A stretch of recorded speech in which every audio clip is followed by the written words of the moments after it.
Edmonton Sports Talk. My God, I love this. My name's Jay Milne. #Blue. Our sports update deliverer. The Coon. I'm Zachary Kubish, and you're up today. You know what, Reid? You might be on this. All right, here's what's going on in the NASCAR.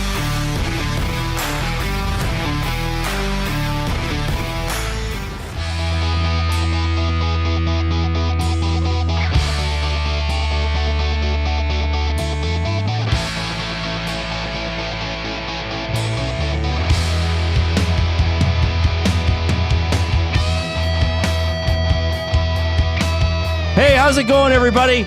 Well, the Edmonton Oilers are winless on the season. They did improve on their last two home openers, or last two season openers, I should say, because they got a point. Should have been two. They absolutely blew it against the Calgary Flames last night. We'll discuss. We'll look a little bit into Jack Roslovic, the newest member of the Edmonton Oilers. What do we expect from him? The Oilers, by the way, did not skate today. Back on the ice tomorrow. And then hosting the Vancouver Canucks at 8 o'clock on Saturday.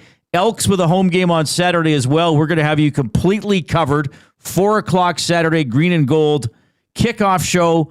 7 o'clock Oil Stream pregame show. Around 8 o'clock, green and gold postgame show. After the Oilers game, Oil Stream postgame show. That's going to be a very, very big day. All right. Matthew Iwanyk sitting in with me today. I'm Reid Wilkins, by the way. Thanks for checking out the show. Jason Milne is away today. He will return tomorrow. Matthew's going to stick around for an hour or so. You may stay longer if I decide it, Matt, if things go well. Is that how this is going to Well, be? it's a bit of an audition for you, don't you think? Outstanding. maybe one day it could lead to something here at EST for me. It's a bit of a chance to see if you can cut the mustard. If you can live up to the billing. If you can. Westgate Chevrolet? Sure. They cut the mustard? I don't know. Is that who it is? There was there was a car commercial. Westgate Chevrolet. Is that who it was? Oh yeah, maybe so. it was. I think it was them that they cut the mustard too. Are you old enough to remember Denny Andrews? Like the Denny Andrews car commercials? You might have not heard been born it. yet. Maybe I would. Yeah. It's all right. The mustard one was always one. Already in the nasty chat, Casino Dealer Jay saying, hope you're okay, Reid, after last night. You were Reid, what's he saying? Tiltkins? I think that says Tiltkins. LOL. You were on tilt, I heard. Was I on tilt? What does that mean? You were fired up. You were very frustrated, maybe. I don't think I was fired up. I think I was explaining what I saw. And I thought it was a very poorly played hockey game overall by both teams. I compared it to a preseason game. I briefly was texting with my buddy Pat Steinberg, who hosts the games on the Flames radio network, and he used the term preseason before I did. So that's all I can tell you, that I expected things to be ramped up by both clubs after the preseason, and I didn't really see that. Again, I thought the Flames were completely dull for about the first half of the game, and then the Oilers fell asleep, and the Flames got going a little bit, and I just thought it lacked intensity. I thought it lacked execution. I thought it lacked a lot of desire, and I guess probably fitting both teams got a point. But you know what? Some games are won, some games are lost. That was a game that was lost by the Edmonton Oilers. And quite frankly, if the Oilers had got the 2 points, I probably would have said the same thing about the Flames. That the team who won the game didn't necessarily play well. They played less worse than the other team. They played less bad. I'm going to make a sequel to Superbad. Call it Less Bad. Superbad, very underrated. Were you compelled by that? I mean, sure, No. 3-on-3 overtime is great. Yeah, no, it wasn't. Shootouts have their own je ne sais quoi, though I'm getting tired of shootouts. It started off as a very entertaining game. It started off as a game, but maybe that's because we have that emphasis on following the Oilers in Edmonton here. And it started off more exciting watching them. They were putting up their goals. They get up 3-0. You're thinking this is a game that they're going to run away from. How many other points can go happen? Who else is going to get their points? I was looking closely at one of Dusty's plays. And then it all just turned. On that first goal, a fluke goal, really. It goes up against the Edmonton Oilers, and then that just changes things. Then you get the high sticking call. that probably was a high stick. I kind of understand why the NHL went the way that they did to a degree. But this game didn't come down to a bad call. It came down to the fact that the Oilers blew a 3-0 lead. And they ultimately let those 2 other goals in. But I thought your tweet was perfect last night when I saw it, and I guess you had to go correct it, and you corrected it on Twitter. I can't count this. I can't count past 7, apparently, for the number of rounds in the shootout. 8-round shootout ends a mostly dreadful hockey game. Flames are mostly asleep in the first 30. Oilers mostly asleep next 30. Video review is asleep on Zari goal. Skinner asleep on Coleman goal. Oilers won this in the last 3 season openers. I think the amount of times used asleep there, obviously on purpose, was perfect, because there was just a lot of parts of that game yesterday that were just meh. It was a sleepy game.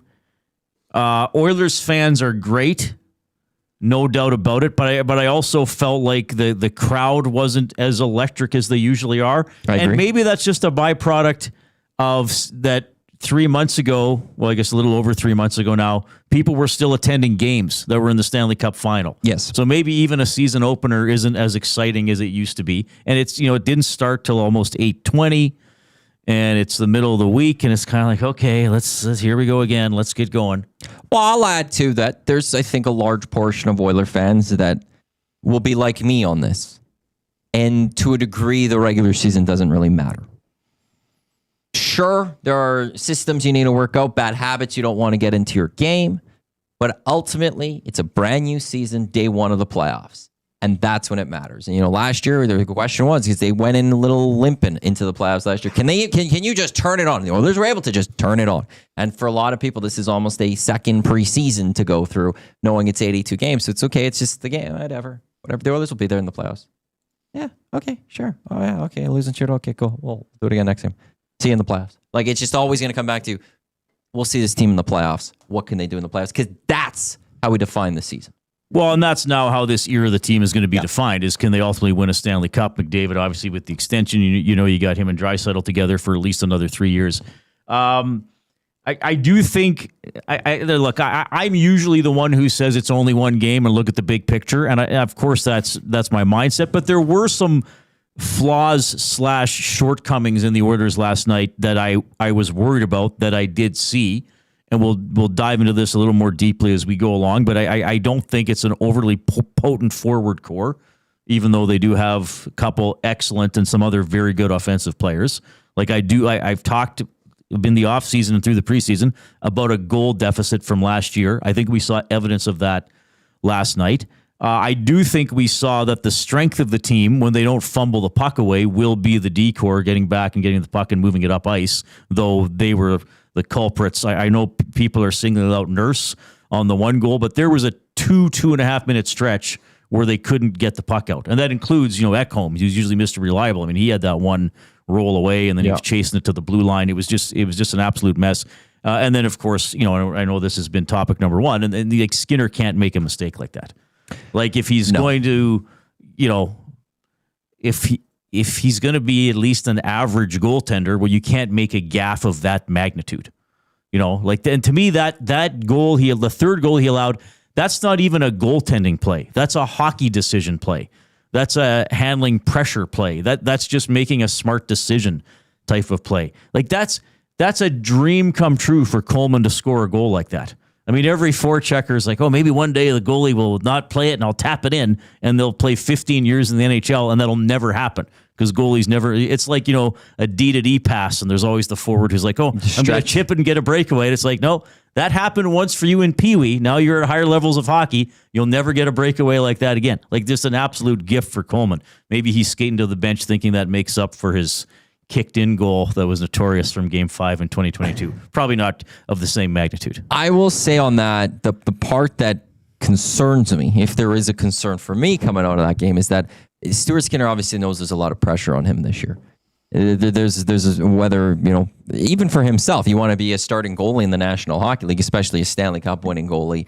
You're not going to get any better opportunities than being with the Edmonton Oilers, and if you want to be here long term. And that's what happens in Game 1.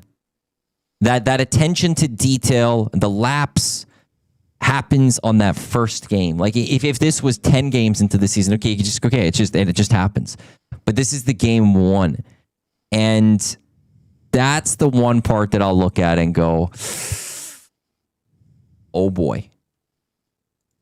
What's now going to happen in those pressure games of the playoffs? Like, there isn't going to be for a long time in the regular season, I think, to a degree, that there isn't going to be a bigger game almost for Stuart Skinner than the one that set the tone for this season in the opener. And he had a gaffe like that. Yeah.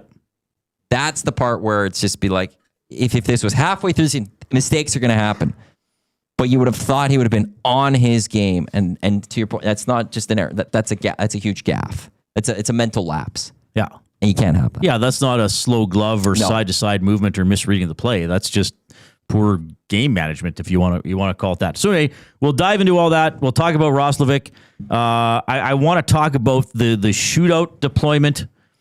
And perhaps, you know what? I hate to say this, Matt. Well, no, I don't hate to say it because I just say stuff.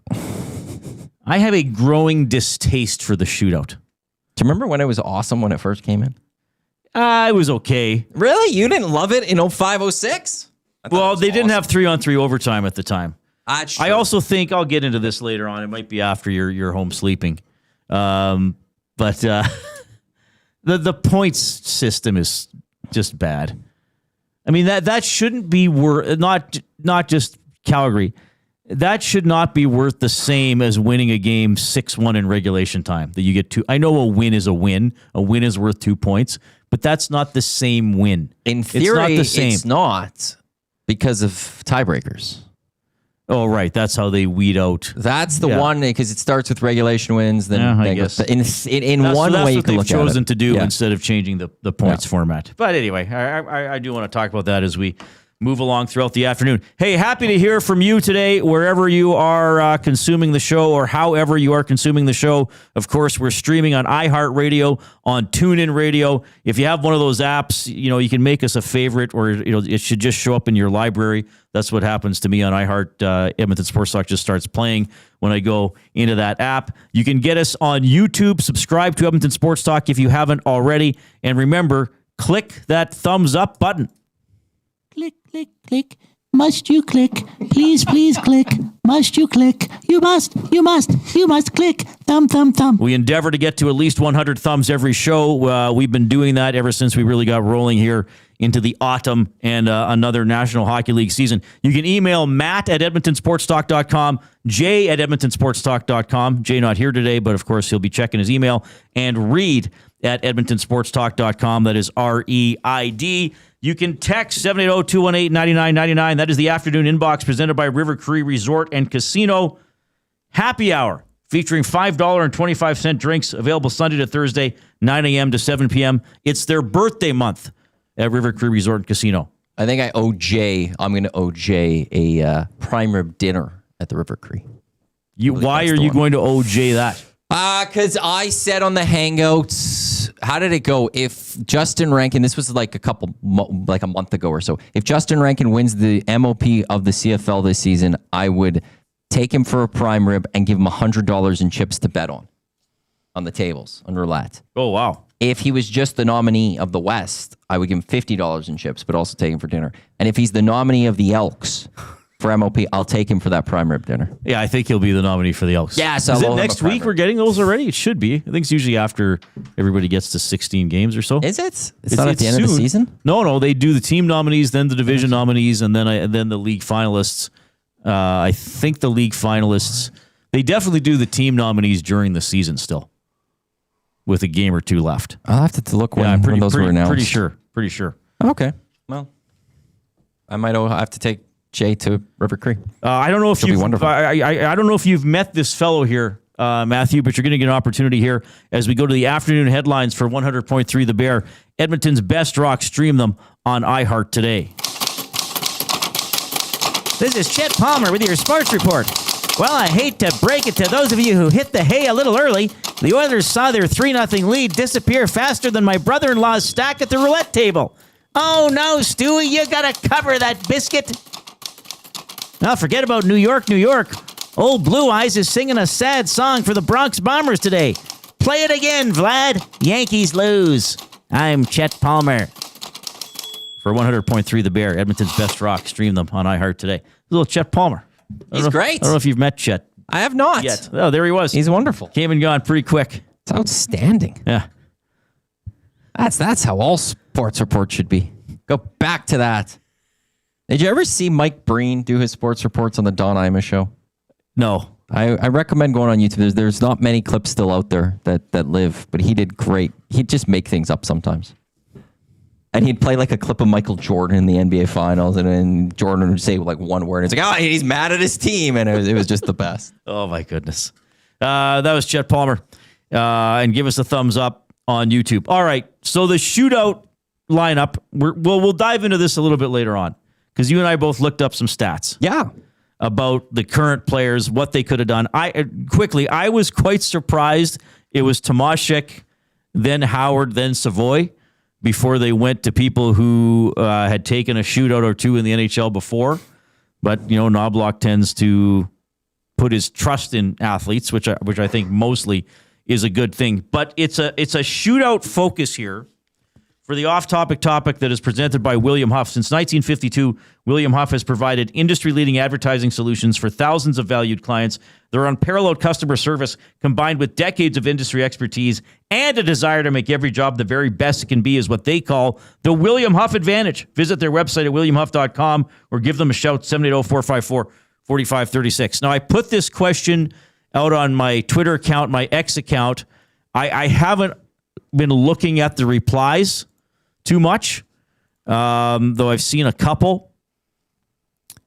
What would be your all-time Oilers shootout lineup? So you can pick 3 players from the entire history of the franchise, and that is who's going to shoot for you in the shootout. Now, some people have taken this assignment seriously on X. Yes. Some people have not. Yes. Yaroslav Pozar, fair enough. Maybe I'm missing something about his shootout ability. And one person failed. What did they do? They did. Sorry to Chris if he's listening, but he had Datsuk, Patty Kane, and Malik that one time. Didn't pick Oilers. Well, that's a fail. he went all-time NHL, I guess. Yeah, that one was a fail. That's not what the exact question was. This is an interesting one because there weren't shootouts until 20 years ago. 0506 was the year brought in. So some of the best offensive players in Oilers history never participated in shootouts. In the NHL. Yes. In the NHL. Some of the best Oilers in history never participated in shootouts in the Olympics either, even though they weren't Oilers at the time. That was probably the best reply I got, and I think it was the very first one. I got to find it now. Oil City Dynasty. Right. Not Wayne Gretzky. Signed Mark Crawford. That's incredible. That was the winner right away. So quickly, the 3 that come to mind for me, and I did not pick any classic Oilers because, again, we don't have any shootout information. Eberle, Gagne, Draisaitl. Though then, once I looked up the percentages, it actually should be McDavid, not Draisaitl. Yeah, it's actually interesting that McDavid's actually one of the higher shooting percentage guys in Oiler history. Right. We went through that list, and I didn't take any old school Oilers. I only took players that played within this shootout era. Okay. And I had Sam Gagner because he was just filthy.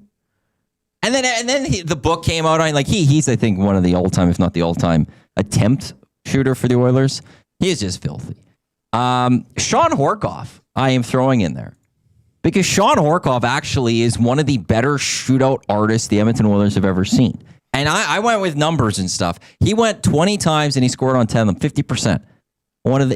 There was a number of guys ahead of him that only went once or twice that had a better shooting percentage. And then there was one Oiler who I tested Reid on. He was 3 of 5, 60% shooting that was ahead. But really, he ultimately can go down by shooting percentage, and you make an argument that Sean Horkoff is the best all-time shooting percentage in a shootout.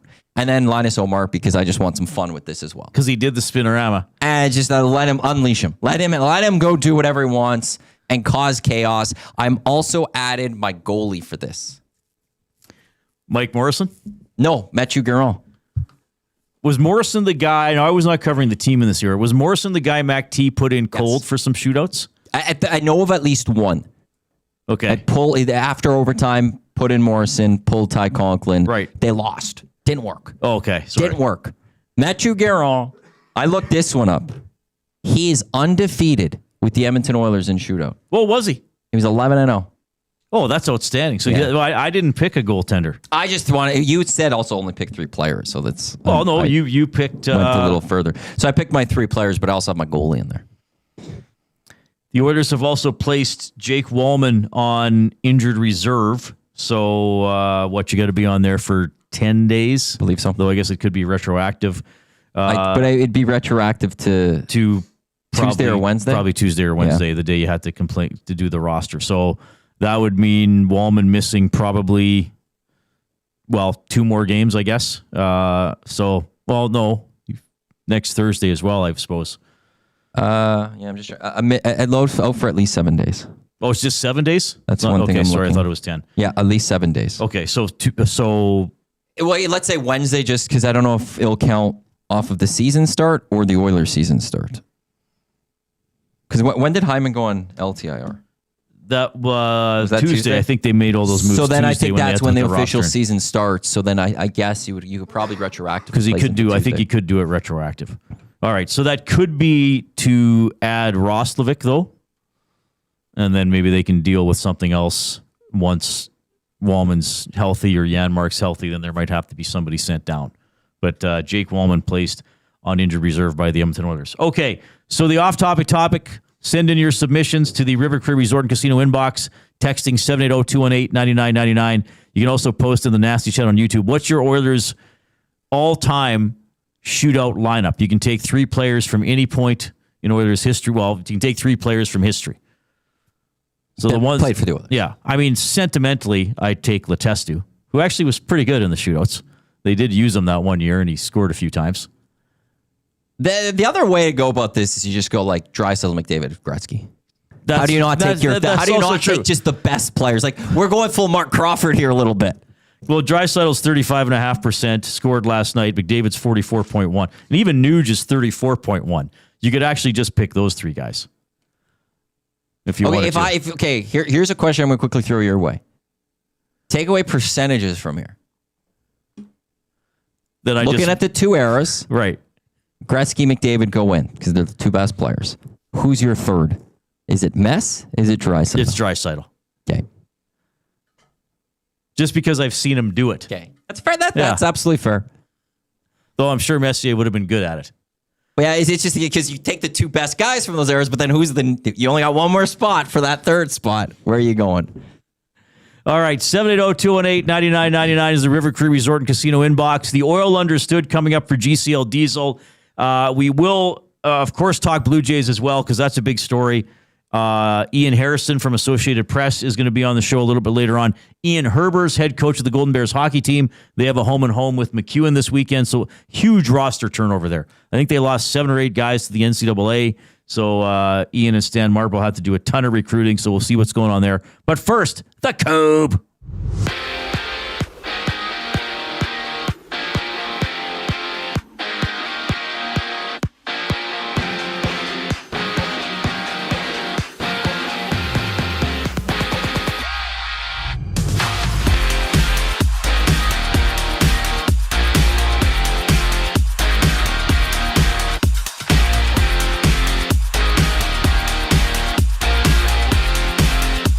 The Oilers have placed Jake Wallman on injured reserve, the 29-year-old missing the team's season opener yesterday against the Flames, and the Oilers are back in action Saturday against the Canucks. 14 games off the slate tonight. Jonathan Toews set to play his first NHL game since April 2023 as his Jets battle the Stars at 6 o'clock. And New York's first overall pick, Matthew Schaefer, makes his NHL debut in Pittsburgh as the Islanders and Penguins drop the puck at 5. From Ottawa, the Red Blacks have opted to bench Drew Brown for the remainder of the season in favor of Dustin Crum.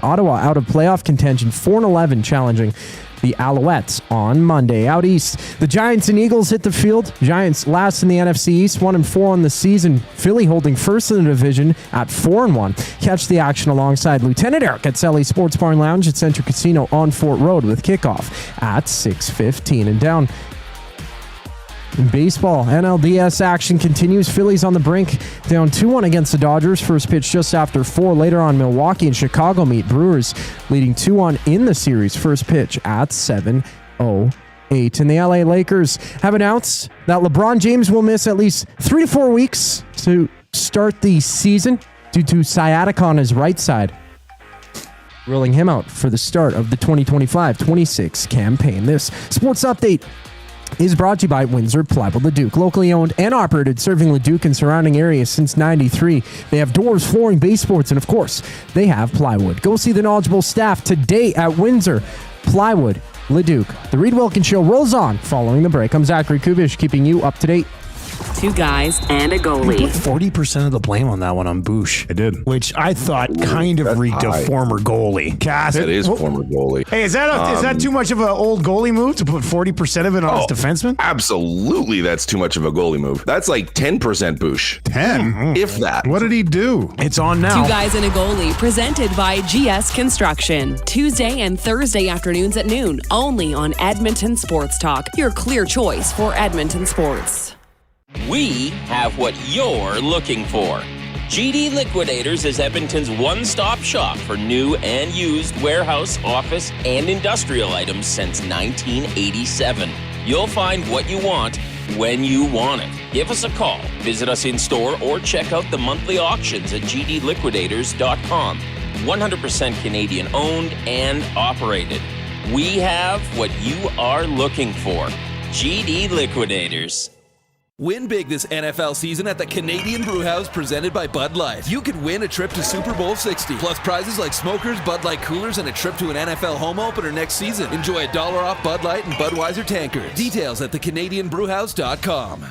GCL Diesel has been serving oil country since 1972. From diesel cars to SUVs to pickups. From farm tractors to school buses to a big rig. From diesel generators to forklifts, GCL can test, troubleshoot, and repair all diesel fuel system components. Whether it's injectors, pumps, turbos, filters, or additive, GCL has the parts you need to keep your diesel running the way it should. For genuine diesel parts at wholesale prices, visit GCL Diesel in the West End or online at gcldiesel.com. GCL Diesel. Diesel understood. The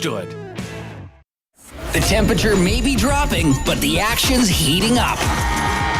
Play Alberta is offering odds boosts on every Oilers game all season long. This is your chance to score big. And for a limited time only, our listeners get an exclusive $50 free bet when they deposit $50 using EST50. That's code EST50 for an exclusive $50 free bet. Alberta wins with Play Alberta. Must be 18 plus to play. If you gamble, please use your game sense. The Blue Jays are playoff ready. Are you? Store your treasures with Sentinel Storage and create space for watch parties and cheering with friends. Sentinel Storage, official storage provider of the Toronto Blue Jays. Try 4 weeks free at sentinelstorage.ca.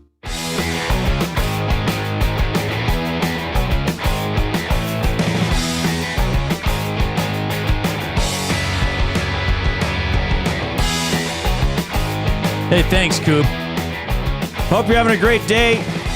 Thursday, Matthew Iwanyk in for Jason Milne today for a little while anyway, till I let him leave. What if I just kept extending it by a segment?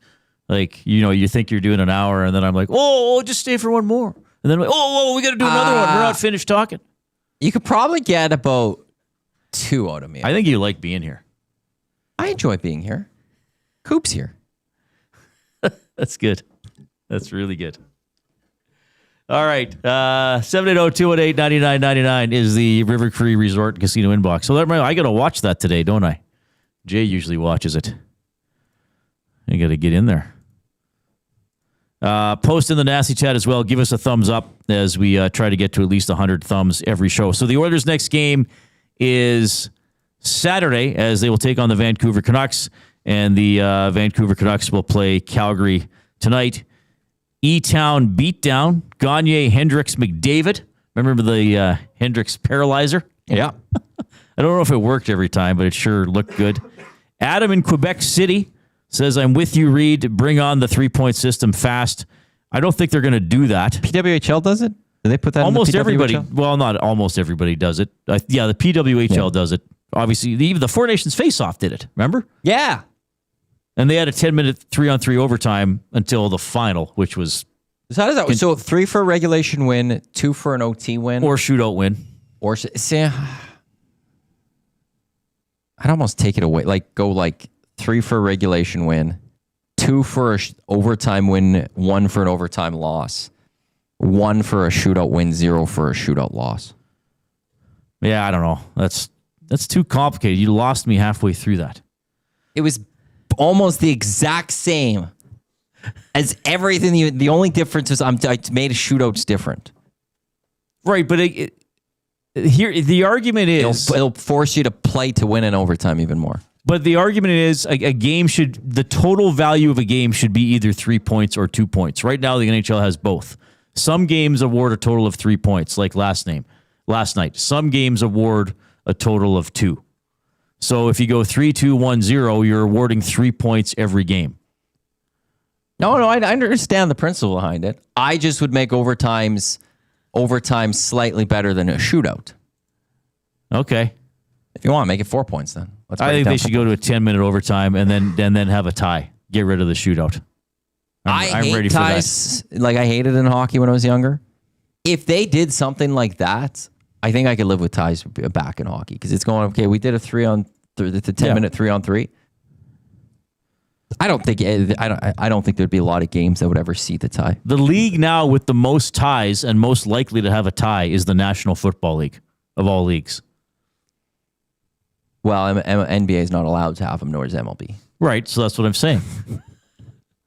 Ties can still happen in the CFL and in the NFL, and then they're the most likely in the NFL because of the 10-minute overtime and because of the one possession each, which I like. But they did have a tie on Sunday Night Football. Highly entertaining game, but nobody won. Wasn't it 40-40? Packers and Cowboys? Sucked. It does feel weird when there's a tie in the NFL. Just because there is a better system out there. I actually... we didn't realize we were going to talk about this, but here's what I actually like the shootout style that the CFL and the NCAA do. Well, that's what I'm saying. Yes. And I think the NFL should do that in the regular season. Yes. And then what the NCAA does is, isn't it after 2 possessions, they just do 2-point converts over and over again until somebody wins? Which I don't like that one as much. But I understand it. I think if you're the NFL or the CFL, you go that way in regular season. Do the shootout style, and then after 2 possessions, if it doesn't work, it's just a 2-point shootout over and over and over. And then come playoff time, just do the shootout, but keep doing the shootout until don't do the 2. Oh, don't do. Just do when the Grey Cup goes to an overtime.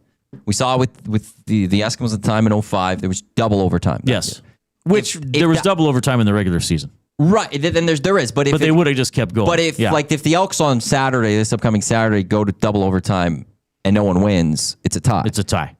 I want them to continue that and not do the NCAA 2-point shootout in the playoffs. Oh, I see. Well, once we're commissioner. Oh, I'd solve so much in the CFL. You'd have no idea. Time to bring you the Oil Understood for GCL Diesel, providers of the best diesel engine components around, from turbochargers to injectors, fuel pumps to sensors. They are the critical engine component experts. Proud to serve Edmonton and Northern Alberta for over 50 years. Now a partner of Edmonton Sports Talk and the Reid Wilkins Show. GCL Diesel. Diesel. Understood. There's okay. Matthew with the even longer pause. That's great. I was just delayed. All right, here's last night's shootout. McDavid, no. Kirkland, no. Draisaitl, yes. Frost, yes. Nuge, no. Anderson, no. Tomasek, no. Coronado, post. Howard, no. Gradine, no. Savoy, no. Sharangovich, post. Bouchard, no. Zeri, no. Kapanen, no. Crossbar. Kadri scores. Ends the game. Now look, it's picking a guy to score on a penalty shot.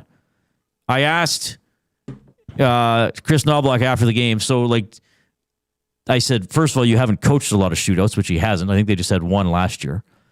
Do you list guys 1 through 18 as, or do you, how do you do your shootout priority list?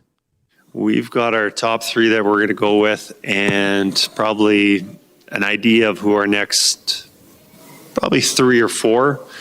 And then after that, it's some discussion on the bench. So that's 6 or 7 is already predetermined. He knows the top 3. Right. And then they know about 3 or 4 who they're going to go with. Yes. So he knew basically everyone until maybe Evan Bouchard and Kapanen.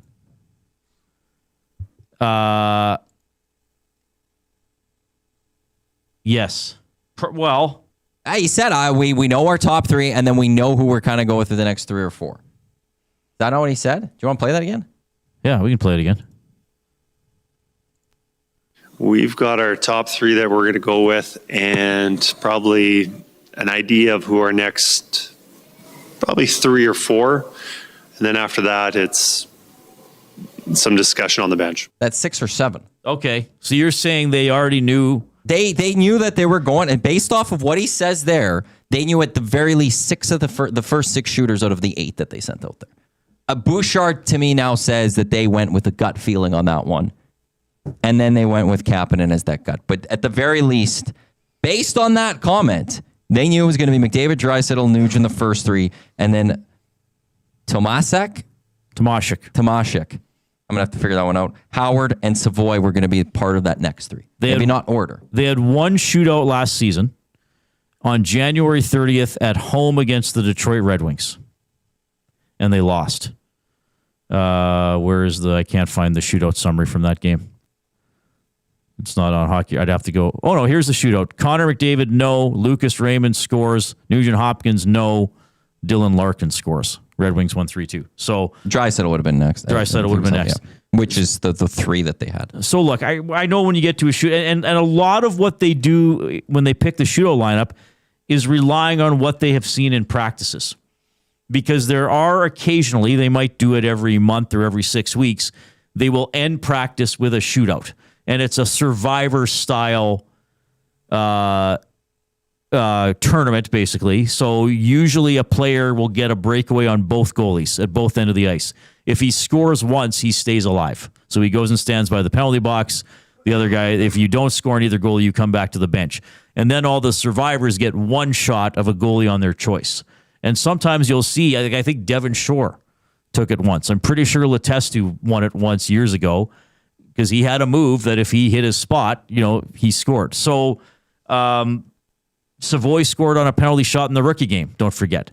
And they will have footage and talk about how comfortable are you. Like it's the coaches, as much as we might say as fans and media, well, it's kind of a coin flip or a crapshoot at that point. It's the coach's job still to maximize his team's ability to win the game, even if he's picking between a guy who's 22% in shootouts versus 21.5. He should go with the guy who's 22. Having said that, I was surprised he went with 3 consecutive players who have never taken a shootout attempt in the NHL. But it makes sense today to me because they haven't shot in the NHL before, which means there's no film on them. And Dustin Wolf would have no preconceived notion of what they might do. Yeah, there'd be no book on them. Yep. Fair enough. Other guys who didn't shoot. Mangiapane scored a goal in the game. Nice shot. I thought he had a decent game. In a game, like I've said over and over again, I didn't feel there was a lot of oomph to it. Mangiapane, 4 career shootout attempts. You know how many goals? 1. 0. Oh. Kapanen did shoot. He's now 0 for 6. They wouldn't go Mangiapane, who's 0 for 4, but they did go Kapanen, who was going in 0 for 5. That's the one I would have rather have seen Mangiapane over Kapanen. That to me is just deep. Also, once you're there, that to me then it's okay. Well, who's my best forward that I've been using throughout running these lines? That's who I need to go with next. And you're not telling me Kapanen's a better forward overall, like in your depth chart, if you will, over Mangiapane. Henrique, 23 career shootout attempts, 4 goals. I'm not sure I would have picked him high up. No. Trent Frederick, 0 for 2. Kind of an underwhelming game by Frederick, I thought. Yeah. Draisaitl is now 11 for 31. McDavid, who missed, is now 15 for 34. Nugent Hopkins is now 15 for 44. Bouchard is now 0 for 1. So there weren't a ton of options for experienced shootout guys.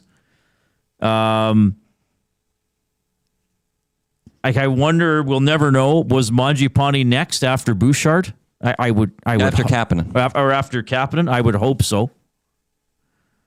I mean, you're halfway through. I mean, they were almost halfway through the 18 skaters who were eligible to shoot. The only other person I think maybe that would have been ahead of Mangiapane would have maybe been Darnell Nurse. I don't know. I looked. He's never taken one. I would have had. If Bouchard goes, maybe that. Like I would have had Ekholm before Nurse. I mean, Ekholm would have taken a full slapper from between the hash marks. It tried to hit his spot. Maybe Nurse would have done the same thing. But I mean, then we're talking about Philp or guys like that. I'm sure Emberson gone last if it went to 18 shooters, or Regula. No, Regula probably. I think Regula is better with the puck on his stick than Emberson. They should add the soccer rules where if they go through every player, the goalies have to do it. That would be fun. So anyway, full gear too. It's an unusually long shootout. I was surprised. Now Tomasek, I will say, had a good game. It's noticeable. I was totally uncertain about this player. He's a big guy. He looks big. He takes up space. He was front of the net on the power play. Made a nice pass to Draisaitl. He made his stick available for a couple times where you basically just hold your stick firm and hope one of the guys can pass it in off your stick. I think he had one he knifed at.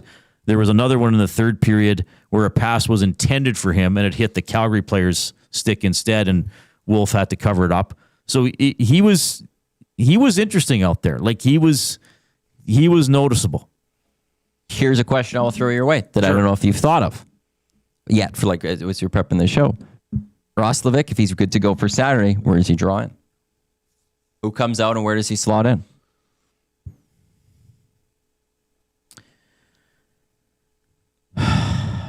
Yesterday it was McDavid between Draisaitl, Frederick, Hopkins, and Nugent Hopkins between Mangiapane and Savoy, Henrique in between Howard and Tomasek, Philp in between Podkolzin and Kapanen. Well, I don't think they want to take Podkolzin or Kapanen out. Would they take Howard out? Will Howard ultimately be sent down once they have to get under the cap?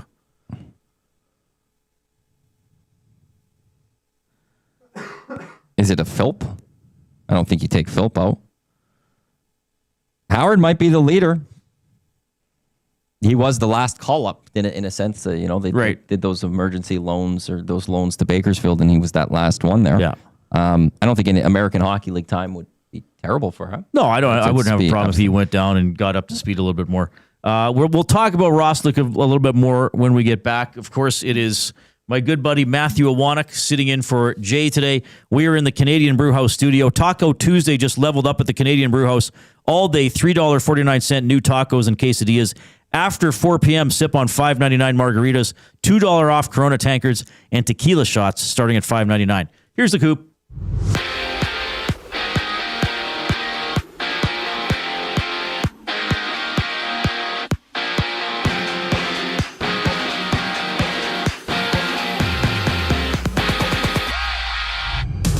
$29-year-old Jake Walman has been placed on the injured reserve by the Oilers after he missed last night's season opener against the Flames. In 14 games, the NHL slate tonight. First overall pick, Matthew Schaefer makes his debut for the Islanders as they challenge the Penguins, while Jonathan Toews suits up in his first game since April 2023 as his hometown Jets take on the Stars. For the Elks, Nick Anderson, Jared Brinkman, and Robbie Smith were limited at practice. Smith with an ankle issue, Anderson with an abdominal injury, while Brinkman was sidelined with a shoulder and toe injury. Thursday night football, the Giants and Eagles duke it out. Join Lieutenant Eric at Sally's Sports Bar and Lounge at Central Casino on Fort Road for the action with kickoff at 6:15. In basketball news, LeBron James is out 3 to 4 weeks for the Lakers due to a right sciatica issue. And there's a pair of Game 4s in the MLB. Phillies and Dodgers match up just after 4 o'clock. Philly down 2-1 in the series. After that, the Brewers and Cubs hit the field. Milwaukee leading 2-1 with first pitch at 7:08. This sports update is brought to you by Advantage Sports Medicine. Connor McDavid's got a team of specialists, and you're stuck with a bag of frozen peas. Get the same locker room approach that's trusted by the best in the game. Call them at 780-460-9977 or visit their website at advantagesportmed.ca to book an appointment today. Reid and Matt continue the show after the break. I'm Zachary Kubish, and you're up to date.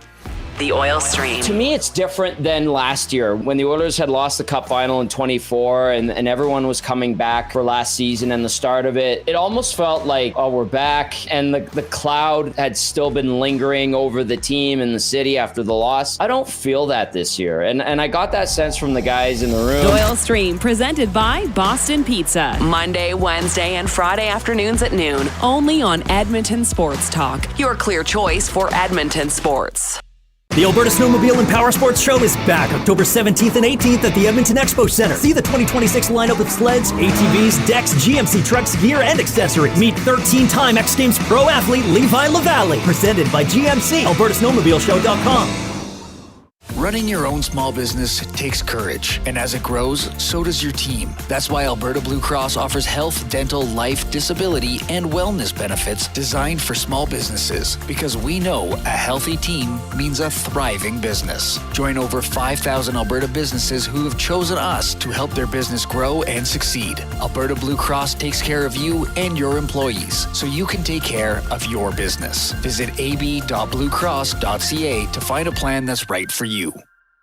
Gallo LLP is an Alberta-based accounting firm with expert chartered professional accountants in both our Edmonton and Sherwood Park accounting firms. Our experienced and innovative accountants provide financial advice that saves our clients money. Simply put, we help our clients protect their assets and grow their businesses. At Gallo LLP, they go beyond the numbers to ensure the continued success of your business. Reach out to Preet or John to discuss how they can help your business grow. Visit gallollp.ca today and see how they can help you take your business to the next level.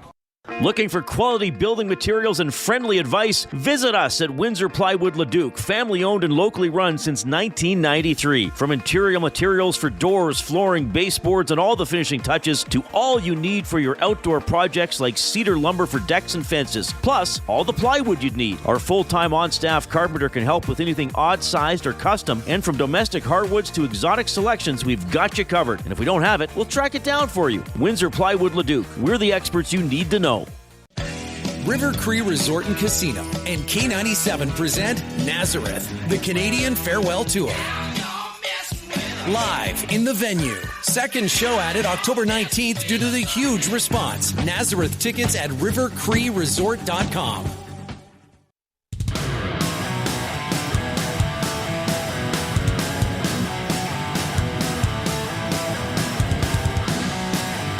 All right, appreciate you tuning in this afternoon. 3:48. Oilers did not practice today. Coob gave you the quick update for the injuries for the Edmonton Elks. We'll look at some point today, I'll give you the Elks' perfect weekend. We've been talking about that. What's the best possible weekend for the Edmonton Elks is to they got to keep their slim playoff hopes alive. They are slim, but there is a path that you can make out in the, is it foliage? Is that proper use of the word foliage? I think it is. I almost said forage, but that's not right at all. Foliage, plant leaves collectively. Yeah, that would work. Yeah, you can see a path to the playoffs through the foliage. Yes. You got to look for it. You might need binocs. You might have to get your binocs out, and you might have to sort of look right, and then you see that playoff spot standing at the edge of the path. I think I hear him coming now. Is that you, playoffs? Is that you, crossover spot? How you doing there? I think I hear him coming now. Huh? No, Matthew? Well, it's, hey, I'll be the one to say third in the West is still there too. It actually is. It's going to be very difficult. Very difficult. Yep. Thanks for tuning in today. If you are using the good old YouTube stream, give us a thumbs up. Let's see how quickly we can get to 100 likes. We're over halfway there. Don't delay. Get in there and click as quickly as possible. All right. It's Jay. It's play. He's Jay. It's today. It's Jay's play of the day. It's Jay's play of the day. Jay's play of the day. And it is presented by Play Alberta. Why settle for less when you can have it all? Only Play Alberta brings you casino games, live dealers, lottery, instants, and sports betting all in one place. Players can get a $50 casino bonus by depositing $50. Use the code EST Casino. You can get a free $50 sports bet by depositing $50 using the code EST Sports. And don't forget to use your game sense. So even though Jay is away today, we still have a Jays play of the day, and it's another spite play, isn't it? Kind of. Yesterday he had 2 plays. Yes, he did. He had his play of the day, and then he specifically labeled a Mangiapane goal a spite play. Nailed it. Cashed it. Yes. Mangiapane scores is like plus 518 or something like that. Yes. So Jay's spite play worked. His spite play from 2 days ago, well, it was his play of the day, I think. It was kind of combined into one. Was that Yankees one. That hit. So his spites are 2 for 2 this week. I'm guessing this is because he's a Washington fan. Is that the spite here? No. I think it's because it's against his former team. Oh, that part of it. I see. Right. I get think that. Dustin Nielsen might have helped with this one. Yeah. No, this makes sense. Saquon Barkley.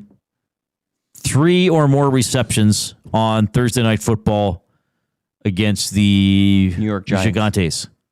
So Barkley, a former Giant. The New York Football Giants. And Barkley's going to try to howl against his former team, the New York Football Giants, looking quite small in stature. Okay, Chet, we get it. You really transitioned between the two very almost too seamlessly. Oh yeah, I'm sure. The way you just did your head back and like enough, Chet, is just a little too seamless. Oh yeah, I'm sure the people just on the audio stream think that there's a guy named Chet Palmer who just wanders around and all of a sudden has just a how Mikey, quickly you're Mikey gets switching. behind. Yeah. Boosted plus 106. Oh, Saquon really? Barkley, 3+ receptions. That's at Play Alberta. If you click on EST specials, just a quick numbers here, stats-wise for Saquon Barkley. This season in 5 games, he's had 3 or more receptions in every game except 1. He had 4 receptions against Dallas, 2 against Kansas City, the only time he fell under this, 4 against the Rams, 4 against the Bucks, as well as 3 against the Broncos. So 80% of the games this year, Saquon Barkley has already hit this number. So plus 106, some nice value there. All right. Only at EST specials on Play Alberta. It's Jay, it's Play, he's Jay, it's today. It's Jay's Play of the Day. It's Jay's Play of the Day. Jay's Play of the Day. The Triple Crown says Giants turn into midgets tonight, courtesy of Eagles. Has midgets become one of those words where you shouldn't use it? I don't know. We used to work with one at the old place, and we were able to use it with him. Okay. He was like, this is, at the time, I believe he said it was acceptable. Okay. Because didn't they renamed all the hockey divisions? They're now just U17. Yes. Because when There's no more bantam. When I first started playing hockey, this was a long time ago, okay? I'm older than most people here, including you and especially the Coop. I did not play novice. I played Mighty Mites and then Mites. Oh, I've heard of those and ones. then they changed Mites to Atom. And then I played Pee Wee, and then I didn't play Bantam or Midget. Mighty Mites is way cooler than Atom or... Yeah. We had Timbits. I think 6 years to 8 years was Mighty Mite, and then 9 and 10 was Mites. Yeah. And then they changed, so I actually played 3 years of Mites, and then the last year was Atom, ATOM. And I remember there was a teacher on my dad's staff. I was with my dad, and he was talking to this guy. He's like, "Yeah, well, now it's called atoms." And he's like, "What, is there molecules? Like they really have to point out how small these kids are?" It's like atoms, molecules. But they don't call it all those names anymore.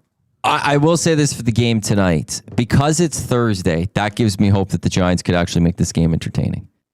The weirdness happens on Thursday. It's a short week. Sometimes we saw it with the Bills-Dolphins. That ended up being an entertaining football game a number of weeks ago when we thought the Bills were just going to run over those Dolphins. I do have hope that tonight's game might actually be entertaining. And then we'll get 10 minutes in and be like, I was wrong. Is it in Philly? I forgot to even check. Pretty sure it is. Do you feel bad for Al Michaels, the play-by-play guy? Because, okay, so sports gambling... It's in New York, sorry. It's in New York. It's actually in New Jersey, Matthew. I know, there's only one team that plays in the state of New York. Buffalo Bills. That's great correct. trivia. I've said that before. Great trivia question. One of the best questions. When you're out watching trivia, when you're out watching football with your buddies, just be like, "Hey, dudes, hey." Tell me who plays in the state Tell of me New York. list all the NFL teams who play their home games in New York, and people be like, Giants and Jets. And then some guy be, oh, yeah, and Buffalo. I win the free beer. And you'd be like, no, I win the free beer because you're all wrong.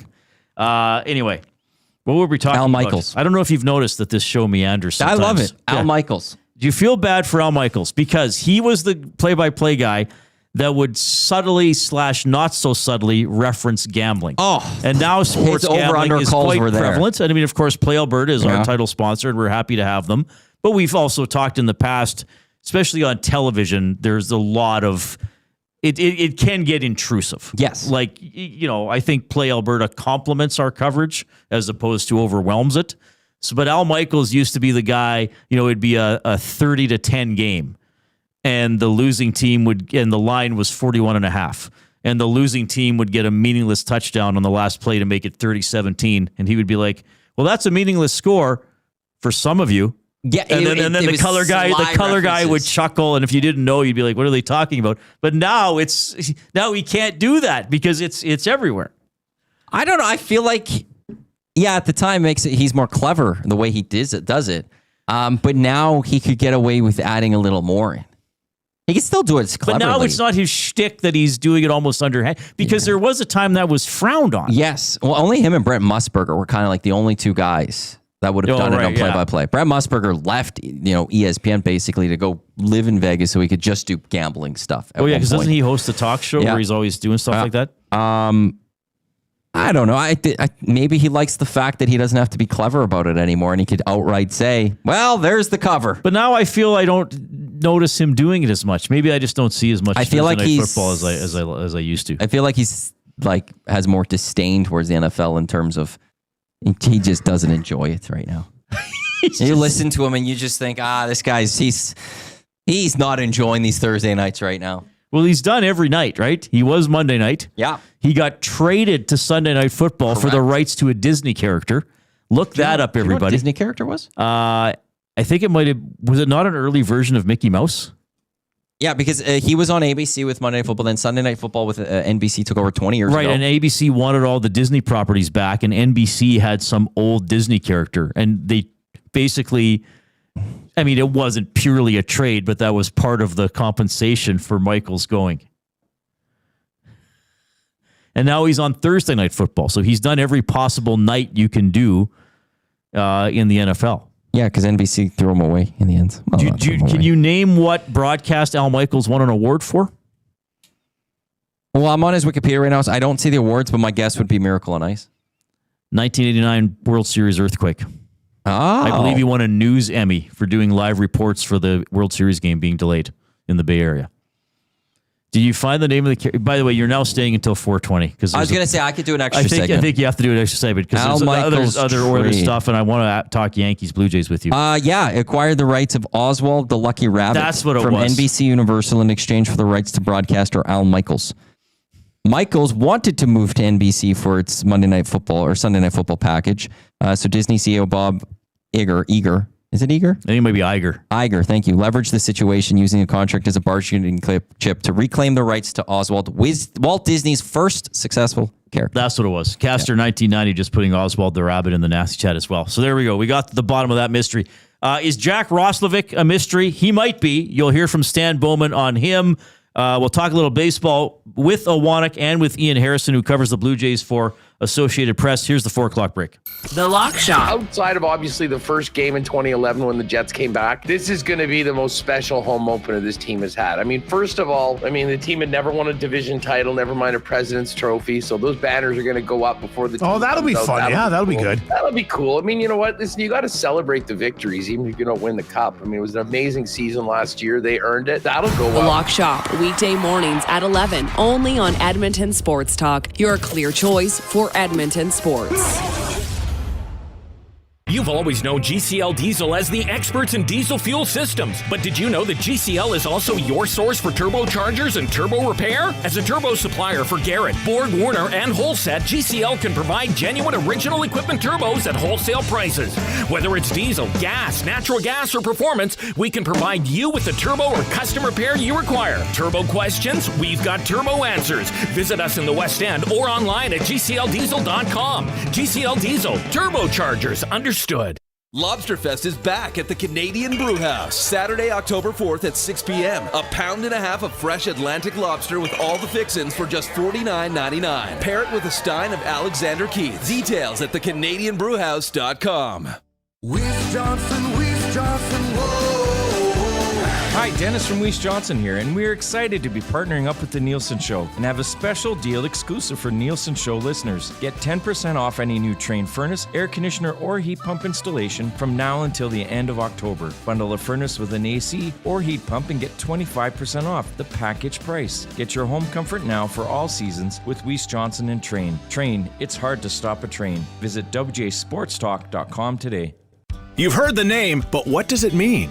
For over 66 years, William Huff Advertising has supplied signage from screen printing to digital to LED with design, production, and install in-house. It's a one-stop shop for all your signage needs. Edmonton owned and operated, William Huff has been trusted by the biggest companies and teams in the City of Champions and many others across the country to do the job. If you're looking for a way to get the word out about your company or event, they are the answer. Go to www.williamhuff.com. Their results speak for themselves.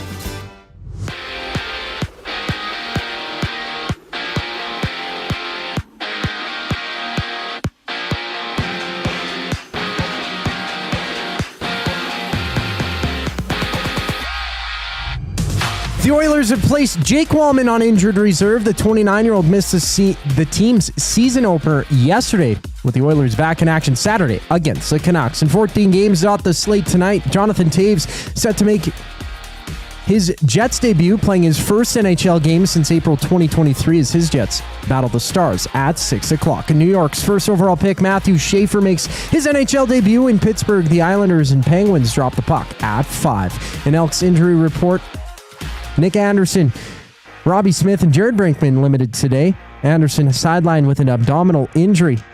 Smith with an ankle issue, and Brinkman out with a shoulder and toe injury. Out east, the Giants and Eagles hit the field, catch the action alongside Lieutenant Eric down at Sally's Sports Bar and Lounge at Century Casino on Fort Road. Kickoff goes at 6:15. In baseball, Phillies are on the brink, down 2-1 against the Dodgers. First pitch just after 4 at 4:08 to be exact. Later on, Milwaukee and Chicago meet. Brewers leading 2-1 in the series. First pitch at 7:08. I'm Zachary Kubich. That was your Sports Update. Hour 2 of the Reid Wilkins Show starts right now.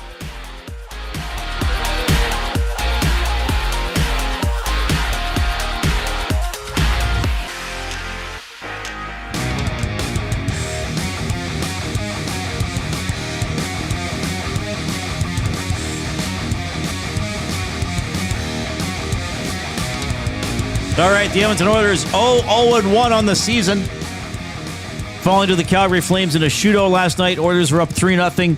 Looked like they were going to cruise to the finish line. Started bumbling around with the puck. Allowed a couple goals in the second period. Then Skinner, huge gaff early in the third. Quick comment from Chris Knobloch. What shifted the game yesterday? Turnovers. As soon as we made it 3-0, we made some turnovers. And, the first goal was an unfortunate bounce in front of our net, but should never have been in our end. 2 previous shifts right before that, we had a chance to get it in. We ended up getting hemmed in because we didn't get a puck in deep. We didn't get change. It started there, and then right before the goal, we had a turnover on the attack, and they come down and score. Even their power play goal, they got the power play goal right off a turnover. We turn over the puck in the offensive zone. They go down. We take a penalty right there, and then that's 3-2. So that's a turning point right there. As soon as we made it 3-0, we got really sloppy with the puck. Before that, I thought we were outstanding with it. But that was definitely the turning point. Yeah, well, leading up to the Flames' first goal, it was probably 2 to 2.5 minutes. That was like a comedy of errors for the Oilers. Like fumbling the puck behind the net, passing to nobody, getting it to the blue line, not getting it out, chasing it back again. Finally, the puck went in. Then they take the penalty. I do not think the Zary goal should have counted, but whatever, it counted. You'd let Calgary back in the game. And then Stuart Skinner obviously made a massive mistake on the Coleman goal. I just had to make a quicker decision. The game happens fast down there. it was just kind of a miscommunication, and I was slow to react to, I think it was Coleman behind Bush, and then, it's a goal. Obviously, in the midst of it, if that doesn't go in, we win the game, 2 points. But you know what? I think the way that we responded as a team was fantastic. We were able to get into OT and be able to get out of there in OT as well, I think is huge, especially the way that it happened, us getting on the PK in the first 40 seconds in the overtime. So overall, I thought the way that we battled tonight was fantastic. All right, a little bit there from Stuart Skinner. Yeah, he screwed up. Yep, massively. Like I've been saying, that's not. It's an error by a goaltender, but to me, that's not a goaltending error. That's not or deficiency. Yeah. Oh, I can't move laterally. I didn't read the play. My glove is too slow. You can't coach that. That's a game management error. Yeah, like that's a runner, like a fielder throwing to the wrong base and letting a run score. It's an instinct play. Yeah, and you have to just have the instinct. But I'm just shocked. It's shocking that he did that. It's shocking he would just dare Coleman to whack at the puck. Well, and to say that he just didn't react quick enough. That's where I go. This is that's a concern to me. If it was a technical thing, you could say then they could work on that. You could fix that, or you could attempt to go fix it. There isn't one. He's not. There's no more excuses of he's a new starting goalie in this league. He's only been to a couple. No, you've been around long enough. You're the starting goalie of the Edmonton Oilers. You've been to the Cup Finals back-to-back years. You are now need to be treated with full on any other goalie out there, and you can't make gaffes like that. You can't make the mental errors like that and have those mental lapses in judgments and calls there. And the fact that he did it does put question in my mind that if this game pressure situation, this team they're in the playoffs. You're going to make the right call in the right moment? Instinct? What's your instinct going to be? Yeah. I mean, I know I heard on other shows we have here on EST the discussion to the Bouchard angle. Okay, if you want me to be super picky, then Bouchard should have maybe realized if Skinner was going to play the puck, he had to swipe it to his left and gone to that side. Or, but this isn't in Bush's makeup. He turns around and cross-checks Coleman across the chest, so he can't get to the net. But again, you're assuming your goalie's going to make the right play with the puck. That's like you can't just stand there. Like it's like saying, well, why didn't Reid jump for the rebound when Matthew Iwanyk had a breakaway and missed the layup? Well, because I think Matthew's going to make the layup. It's the easiest play in basketball. That should have been one of the easiest plays in hockey. Once he had the puck, just cover it or get rid of it. So bad mistake by Skinner. But look, he can't if the other parts of his game don't improve, then he can't also be making mistakes like that on top of it. Because again, I hope people understand what I'm saying here. That's not a goaltending deficiency, what he did. Okay?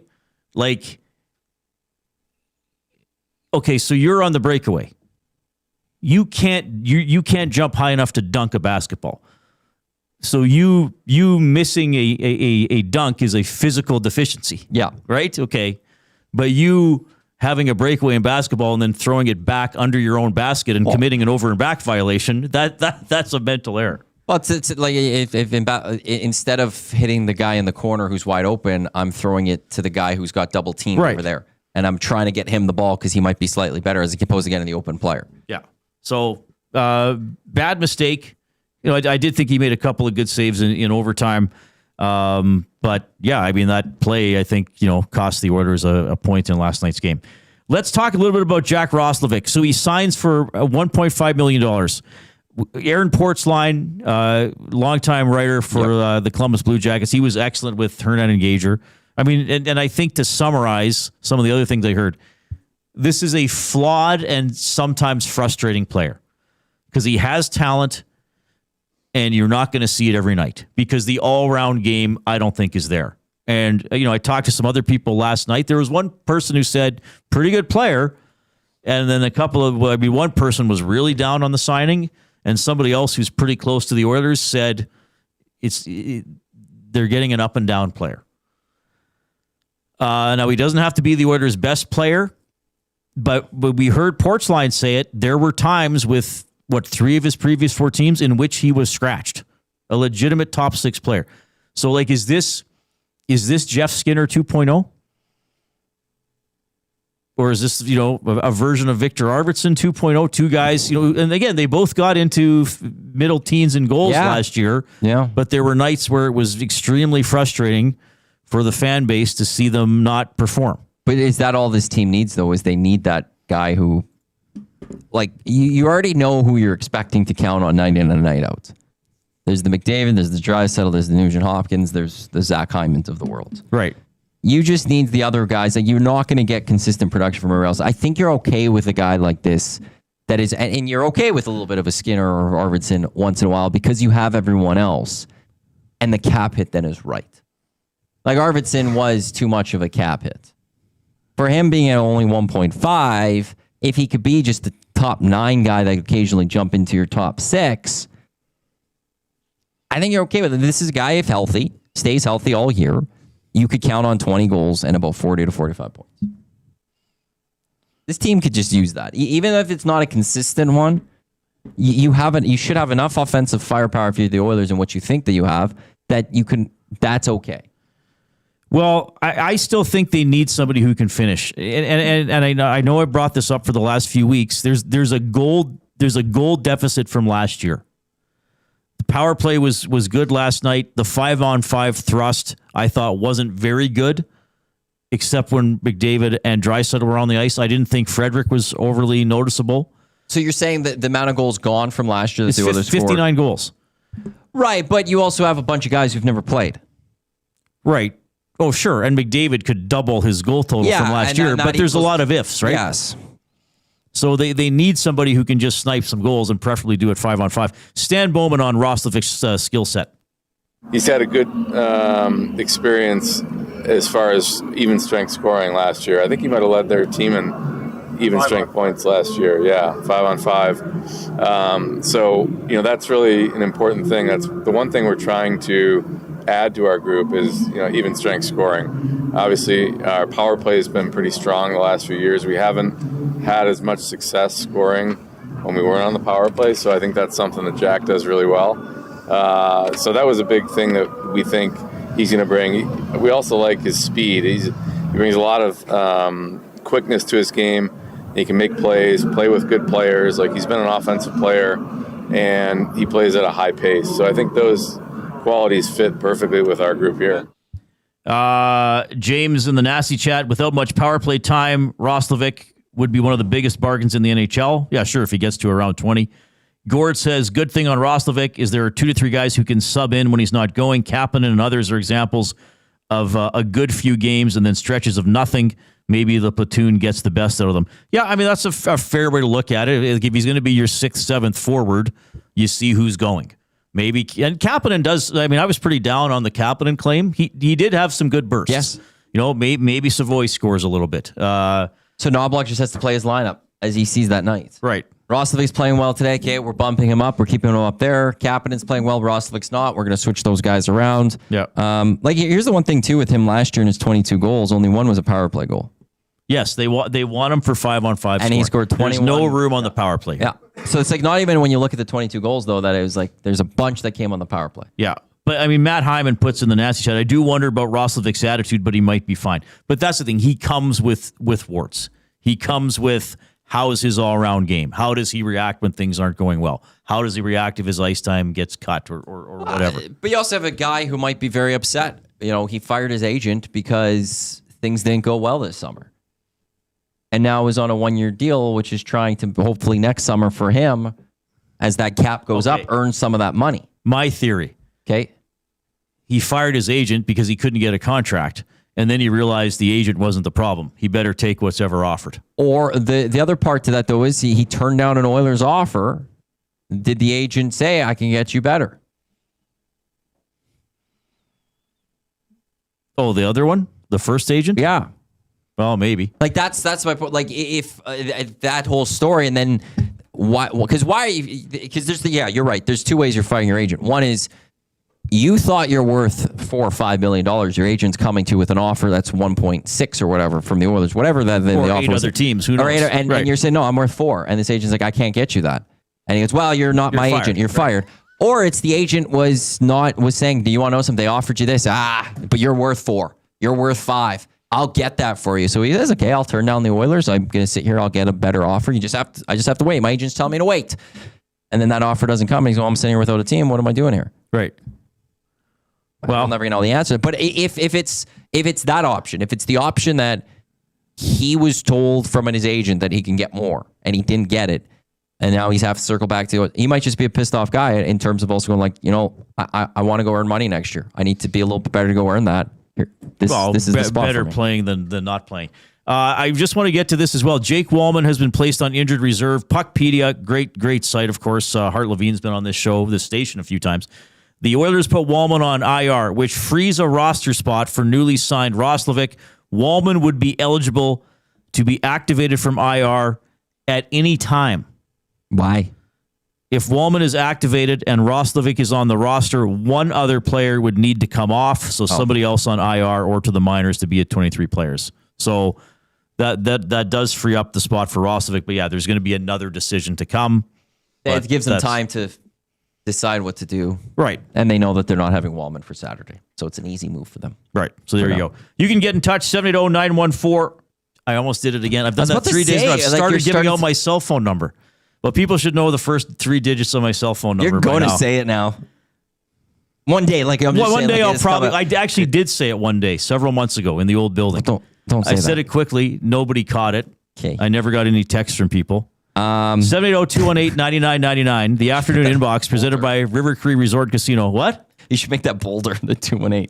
I don't even write down anymore because I just remember it. When I first started working here, I had to remember it.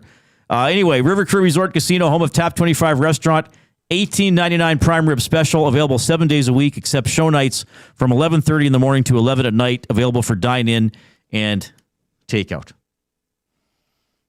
That wouldn't be. I'd have to change my phone number if I ever gave it out. Oh, you did.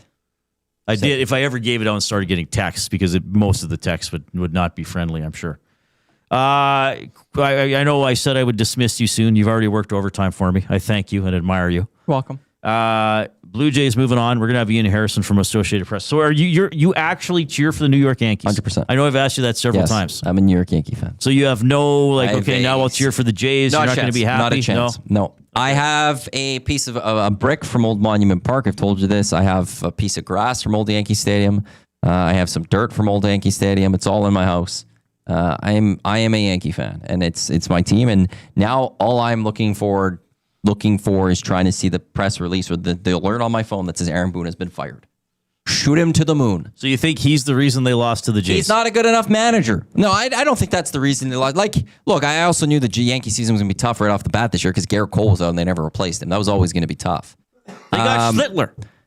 He's come up late, so that's going to be nice for next year. You add Cole with him, it's a nice little spot the Yankees will be next year. But it's just Aaron Boone makes wrong decisions often.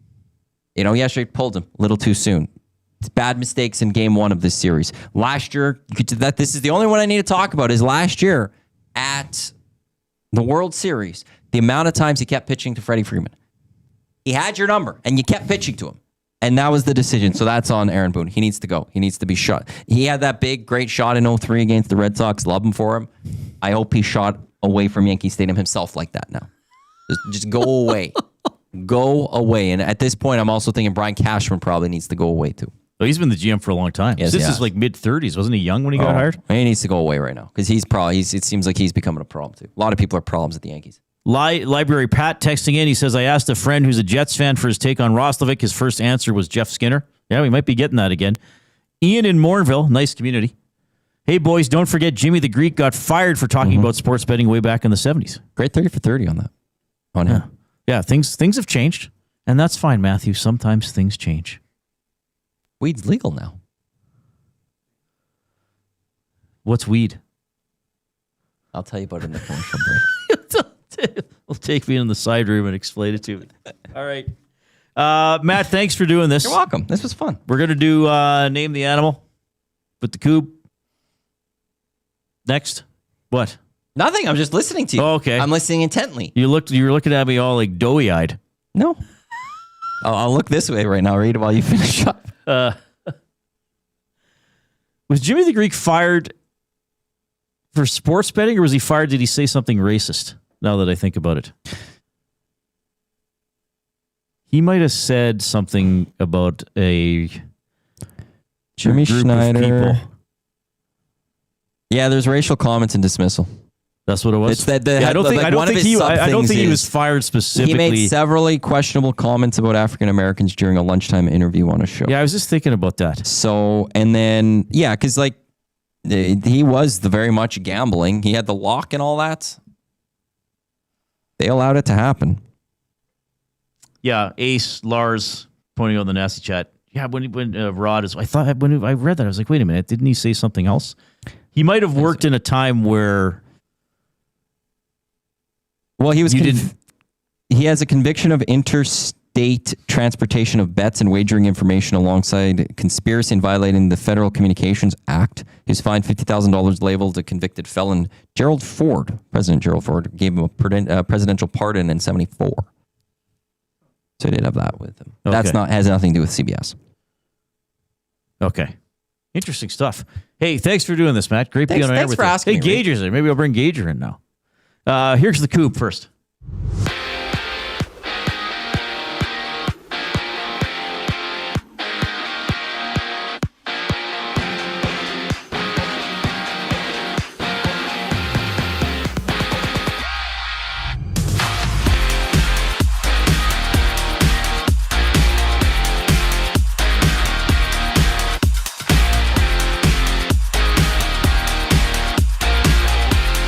Year-old Jake Wallman has been placed on the injured reserve by the Oilers after missing last night's season opener against the Flames. And on the ice tonight, the Canadians and Red Wings drop the puck at 5. The Flames and Canucks go at it, while the Mammoth and Avalanche have a date. For the Elks, Nick Anderson, Jared Brinkman, and Robbie Smith were limited at practice. Smith with an ankle issue, Anderson with an abdominal injury, while Brinkman was sidelined with a shoulder and toe injury. Thursday night football, the Giants and Eagles duke it out. Join Lieutenant Eric at Selly Sports Bar and Lounge at Centre Casino on Fort Road for the action. Kickoff at 6:15. And in basketball news, LeBron James is out 3 to 4 weeks for the Lakers due to a right sciatica issue.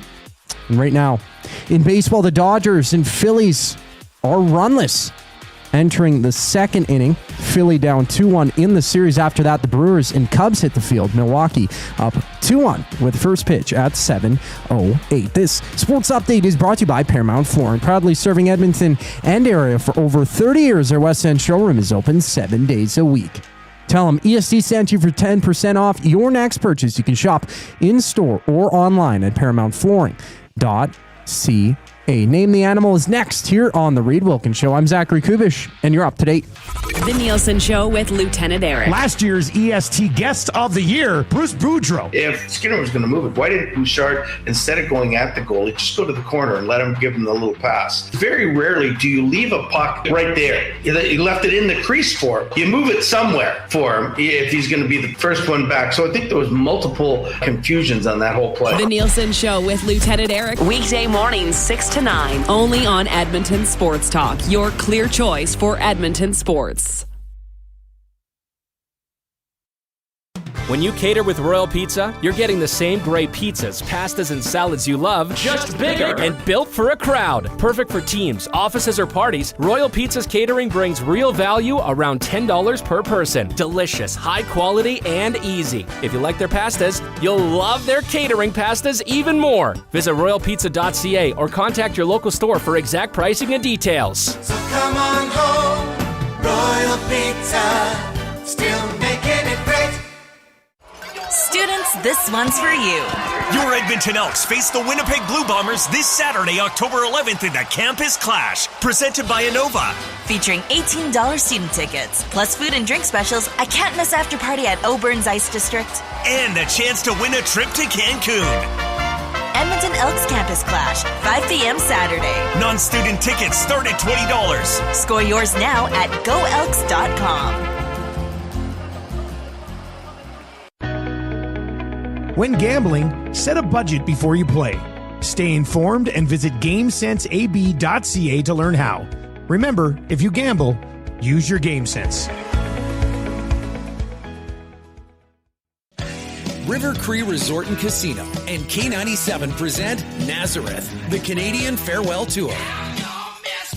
Live in the venue. Second show added October 19th due to the huge response. Nazareth tickets at rivercreeresort.com.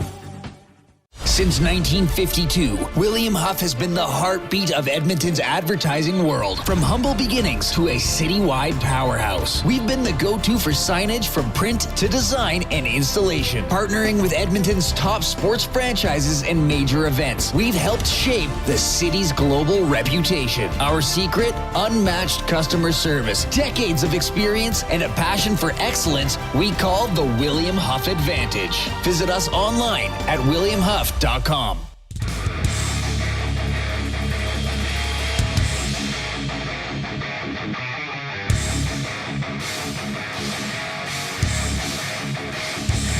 right, hope you're having a great afternoon. Yeah, so the Oilers putting Jake Wallman on injured reserve, making room for Jack Roslovic. Oilers did not practice today, so we'll see what they do at practice tomorrow for Roslovic possibly being on the ice, line combos, all that kind of stuff. Got a special guest joining me here in the Canadian Brewhouse studio. Win big this football season at the Canadian Brewhouse. Score your shot at a trip to the Super Bowl, weekly prizes, and more. Plus $1 off Budweiser and Bud Light tankards. Details at thecanadianbrewhouse.com. Joaquin Gage just walked in, and I was like, are you coming on? He's like, yes, I'm coming on. Jay's off today, so Gager's going to join me for a few minutes for fun. For fun. Because we always have fun together. Exactly. We have a lot of fun off air, too. What's going on, buddy? Just chilling out? Yeah, no, well, to be perfectly honest, I messed up. My son's car is disgusting. And so he's in between jobs, but he's actually, I think he's going to be a little bit of pizza delivery service here. So, oh, no way. Yeah. So he went and applied, and he's waiting for the call back. But he said, I go, well, what's next? What do you need? Like, he goes, well, he's going to look at the car and stuff. And I go, he's going to look inside your car? And he said, yeah. I go, do you think you should clean it? I don't know. It's just pizza. And so I took it today. Okay. And I got to vacuum it out still, but I was wiping it all down outside in the parking lot right now. And his car is a little bit different than mine. If you close the doors, it'll automatically lock. My car. Oh, really? Yeah. So it locked when I shut the door. And so he had to come. That's why he came out here. He came to give me the extra set of keys. So you were outside the whole show. I was cleaning, and then I was going to leave, and then. But you know what? I'm a firm believer, Reid, that things are just some things are meant to happen, and that's why I'm here with you. Yes, I agree. Just want to let people know the Oilers announcing today some changes to hockey ops. Justin Mahe, who's originally from Lloyd, apparently I covered him when he played for the Bandits. He's told me he's promoted to the director of hockey analysis. That's notable. Ryan Marsh, long time. What he was on the Oil Kings staff, former Golden Bear. Coached I think he was in Europe, I believe, and he was on the Blade staff. Yeah, he's an assistant to the coaching staff. They're going to have a shooting consultant named Mike Rabideau. They'll have all these names on their website, but a lot of people in the hockey world might know some of these names. Ryan Marsh was on that Horse Lake Thunder team that Fleury was on that I covered at the 05 Oh, really? Allen Cup. Yeah, after he'd played for the Golden Bears. So that was a So this is with the Oilers? Yeah, this is with the Oilers, yeah. Oh, cool. Because I've seen him around the rink, so they're just formally he was announcing with that he's got a role. Stony Plain Eagles for a while, too. Oh, yeah, that's right. Then he was coaching the AJ. But I Yeah. think he did go with on the Blade staff for 2 or 3 years, Yeah, I believe. I believe he did, he's too. been around hockey for a long time. So anyway, just another announcement there for the Oilers. Oh, good for him. I'm going to do something fun with you, believe it or not. What do you think? Well, here's a little bit from Bowman last night on Roslovic. Well, we've been talking to Jack going back to the summer. And, you know, I know he changed agents, and I talked to his new agent about a month ago, maybe 5 weeks ago. We've been in touch the whole time, and I said the same thing to him then that I did, you know, the other day when this picked back up, which was we love the player. We don't have a lot of money to spend right now. So if he wants to come here and, you know, kind of bet on himself and get a chance to play, we'd love to have him. And, you know, I think he was obviously weighing his options and came to the decision that this was the place he wanted to be. Where do you see him more, as a winger or center? He played probably more wing last year. I think he's played center in the past. I think kind of in general we like guys that have that flexibility. So He's a right-handed center as well, like if we choose to use him there. So it's flexible. I mean, that'll be up to the coaches, but we think he did a little bit of both last year, probably more wing. All right, well, I think he'll be more needed on the wing here. Yeah. I don't know what to expect from this guy. I mean, whenever you don't have a contract until the season has already started and you've scored at a relatively decent rate like he has, then I wonder what the warts are.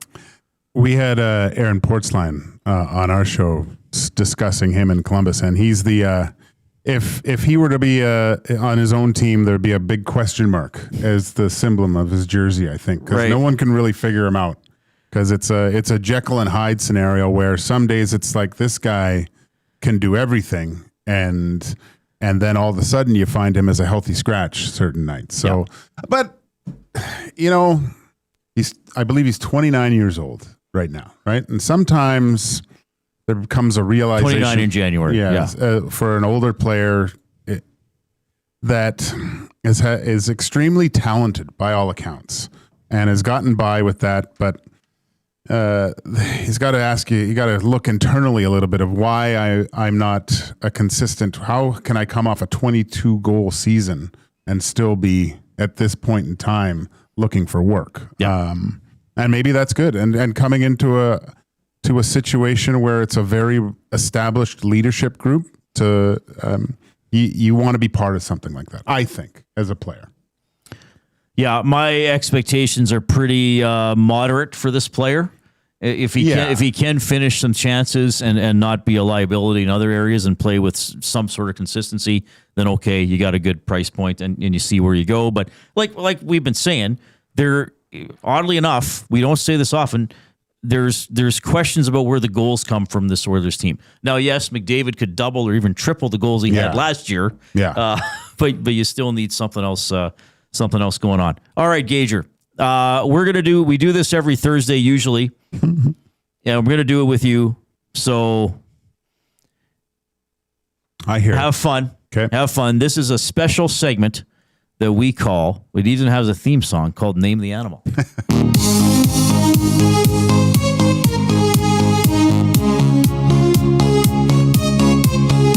it move? Will it coo? Could be a dog, or maybe a hawk. Name the animal. Name the animal. All right, Gager. So this is how this works. Coob is going to play. Coob will probably only have time for one here. We might have to do because we got a guest coming up in 7 or 8 minutes. Coob's going to play the sound an animal makes, the noise an animal makes, and we have to name the animal. Now, again, for people playing at home or in your cars or at work, you're welcome to text in to 780-218-9999, the River Cree Resort and Casino inbox with your guesses. You're allowed to put your guesses in the nasty chat. There is no prize, though, if you guess it before Gager and I. This is purely for entertainment and educational purposes. So for the first time ever, Joaquin Gage will be assisting me in Name the Animal.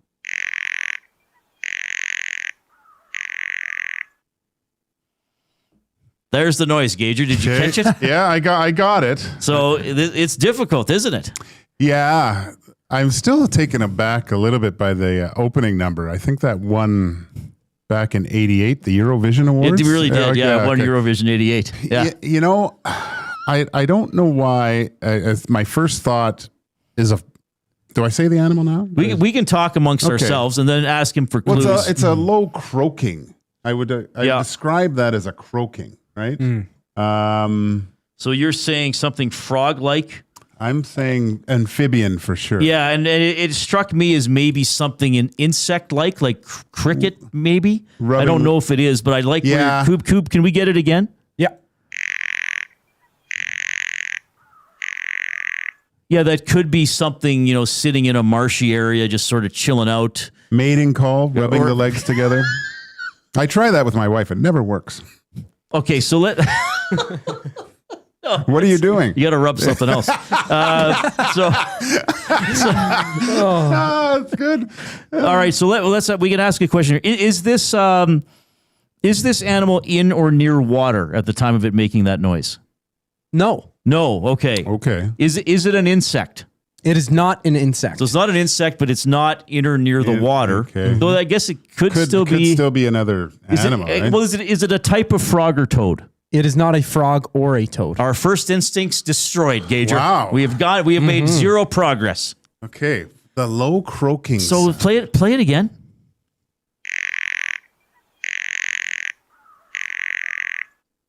Wow. I didn't know this animal made this kind of sound. You didn't know that this animal made this type of sound. Well, that's why we do this. Yeah. So to learn, really, Gager, to enrich our minds. This is great. Sometimes we ask about the size, or sometimes we ask if it lives in or near Edmonton. Could you hold it in your hand? Comfortably? Yes. And your big mitts, probably. Okay. More than comfortable. So here's the thing, because I've been doing this since Inside Sports, and I often would think it's a bird. This one I thought it's not a bird. Now I wonder if it is a bird. Okay, that makes more sense. I'm going to ask Coob if it's a bird. Okay. Coob, is it a type of bird? It is a type of bird. There you go. Really? Not bird-like, yet it is a bird. All right. Wow, now we're just flailing. That is a bird with the low croaking. I don't know why, but for some reason, is it? I'm thinking a woodpecker, but. Oh, so you're saying this is the actual noise it makes as opposed because the pecking noise is not. Okay. That's not the noise. It. Is it a woodpecker? It is not Woody the woodpecker. Okay. Are they found in Edmonton? I see them a lot around here. Yeah. Oh my goodness. There's probably one in my backyard this morning. Is it a magpie? It is not a magpie. A pigeon? Not a pigeon. A seagull? Not a seagull. Oh, what else is around here? Sparrows? No. A falcon? Good guess, but no. Eagle? No. Robin? No. Crow? No. Swallow? No. I don't know. We're running out of birds. No. A budgie? No. I'm sorry, guys. It's not any of those. Is it a blue jay? Yes. It's a blue jay. Why did we go? I see the connection. See what he does? See what he does? Yeah. That's Blue good, jays do Coop. croak. They make a low gut trill croaking sound. Huh. Probably what Vladdy was making this morning. Predator. So in the nasty chat, Bronco Nick said Blue Jay. Big Uke said Blue Jay. I think that did anybody get it even earlier? Some people were guessing dolphin, poison dart frog, a deer, a kookaburra. That's the thing. Like, you can't really laugh at a guess. No. Because the one thing I've learned from this is a lot of animals make noises. I think I listened to the first time you said it, and most of the time when you just go with a bird because it's usually the right answer. And I was shocked when I heard some of these sounds. That's no way that's a bird. But now I'm going to go hunting for blue jays, I guess. Yeah, there was a blue jay in your yard today? There may have been. Sometimes they come around. Yeah. I can't remember seeing a lot of blue jays But I see in them. Edmonton. They're very, once in a while, I'll see them out by my school, actually, for some reason. Oh, really? Yeah. They hang. Well, the school by my house. They're trying to get an education. Yeah, it's not my school. Good luck with that right now. What did you? How many times after winning a big hockey game did you have goggles on so you didn't get champagne in your eye? Zero. It's weak. It's ridiculous. But whatever. I guess if you play essentially 2 hockey seasons in one season, you got to do something, I guess. Oh well. Well, they certainly did. Hey, thanks for doing this, Gager. This great, was a man. blast. A brief cameo here on the Reid Wilkins show. Thank my stupidity of locking keys in the car. You should be stupid more often. You say that to your wife. Well, actually, honey, Reid said I should be stupid more often. Yeah, so. I'll just go home. I'll be rubbing my legs together, telling my wife I'm stupid. Edmonton Sports Talk presented by Play Alberta. Why limit your choices when you could have it all? Play Alberta, your go-to app for casino games, sports betting, and lottery, all in one place with easy access to real money games. You can enjoy everything Alberta has to offer right at your fingertips. Download Play Alberta now and start playing today. We will visit with Ian Harrison, who covers the Blue Jays for the Associated Press. Ian Herbers, Golden Bears hockey coach, is going to jump on as well. Here comes the Coop.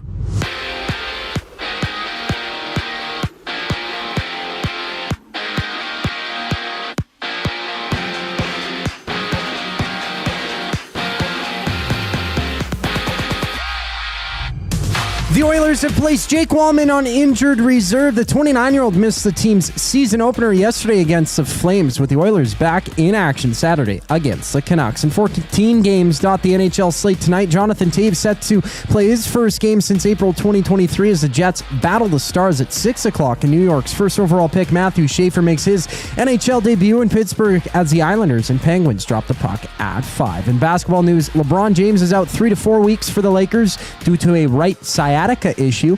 And out east, the Giants and Eagles hit the field, catch the action alongside Lieutenant Eric at Selly's Sports Bar and Lounge at Century Casino on Fort Road. Kickoff at 6:15. In baseball action, the Phillies are on the brink, down 2-1 against the Dodgers in their series. Right now, it's runless entering the second inning. Phillies up to bat. And later on, Milwaukee and Chicago meet. Brewers leading 2-1 in the series. First pitch at 7:08. Ian Harrison, talking all things Jays, checks in on the other side of the break. I'm Zachary Kubish, and you're up to date. The EST Hangout. Tell me how the post-game show last night. Fun. It was good to be back. Reid was angry. He was very fired up. Pissy Reid. Oh, maybe pissy Reid. I loved Reid's tweet summing up the game yesterday. 7-round shootout ends a mostly dreadful hockey game. Flames were mostly asleep first 30 minutes. Oilers mostly asleep next 30 minutes. Video review asleep on Zari goal. Skinner asleep on Coleman. The EST Hangout, presented by Sentinel Storage. Weekday mornings 9 to 11, only on Edmonton Sports Talk, your clear choice for Edmonton sports. Stuff your turkey, not your house. Need more space for your winter gear or to get the car into the garage? Sentinel Storage has convenient and affordable storage solutions at a store near you. Buy Canadian, store Canadian. Try 4 weeks free. Visit sentinelstorage.ca. The temperature may be dropping, but the action's heating up. Play Alberta is offering odds boosts on every Oilers game all season long. This is your chance to score big. And for a limited time only, our listeners get an exclusive $50 free bet when they deposit $50 using EST50. That's code EST50 for an exclusive $50 free bet. Alberta wins with Play Alberta. Must be 18 plus to play. If you gamble, please use your game sense. Win big this NFL season at the Canadian Brewhouse presented by Bud Light. You could win a trip to Super Bowl 60, plus prizes like smokers, Bud Light coolers, and a trip to an NFL home opener next season. Enjoy $1 off Bud Light and Budweiser tankards. Details at thecanadianbrewhouse.com. The Alberta Snowmobile and Power Sports Show is back October 17th and 18th at the Edmonton Expo Center. See the 2026 lineup of sleds, ATVs, decks, GMC trucks, gear, and accessories. Meet 13-time X Games pro athlete Levi LaValle. Presented by GMC. AlbertaSnowmobileShow.com.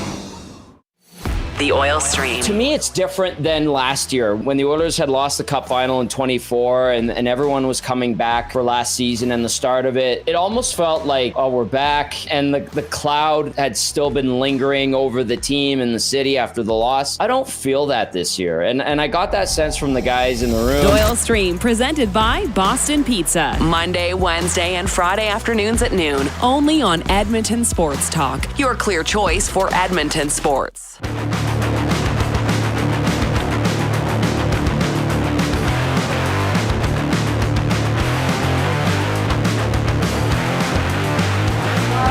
All right, thanks for checking out the show this afternoon. Jay Milne is away today. He will be back tomorrow. Reid Wilkins with you. Joaquin Gage was just here.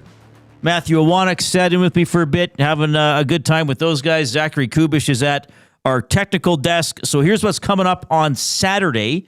We will have the Green and Gold kickoff show at 4 with Matthew Iwanyk and Jay Milne. The Elks game starts at 5. At 7 o'clock on the stream, we'll have the Oil Stream pregame show. The Oilers game starts at 8. At 8 here on the stream, we'll have the Green and Gold postgame show to wrap up whatever happens between the Elks and the Bombers. And then, around 10:45, 11, we'll have the Oil Stream postgame show to put the cap on the Oilers and the Canucks. And it's actually a triple header in the city on Saturday because the Oil Kings play a 2 o'clock game, and they're off to a great start this season. Their play-by-play voice, Matt Barrett, is going to join us tomorrow at around 20 after 5, which will be fun. You can get in touch by texting the afternoon inbox presented by River Cree Resort and Casino. It's 780-218-9999. River Cree Resort and Casino, home of the Kitchen Restaurant. Sundays and Mondays, 50% off the entire menu. That's available Sundays and Mondays, 5 p.m. until close. Sunday for the Blue Jays in the American League Championship Series. For more on them from the Associated Press, rejoining us here on the Reid Wilkins Show is Ian Harrison. Ian, how are you doing, buddy? Doing well, thank you. Thanks for having me on. Yeah, thanks for taking the time to hop. Now, were you at Yankee Stadium the last couple games, or what was your view of these ones? My view was through a TV screen. So yeah, no, I was not traveling to the Bronx. In Toronto, and have been in Toronto. And will be at the games here Sunday and Monday, expecting some sort of workout day on Saturday as well. Okay, awesome. Well, a pretty exciting moment. I was at Rogers Place getting ready for the Oilers game last night, so a lot of following on phones or little screens in the press box. So people are pretty swept up by this team, which is pretty cool.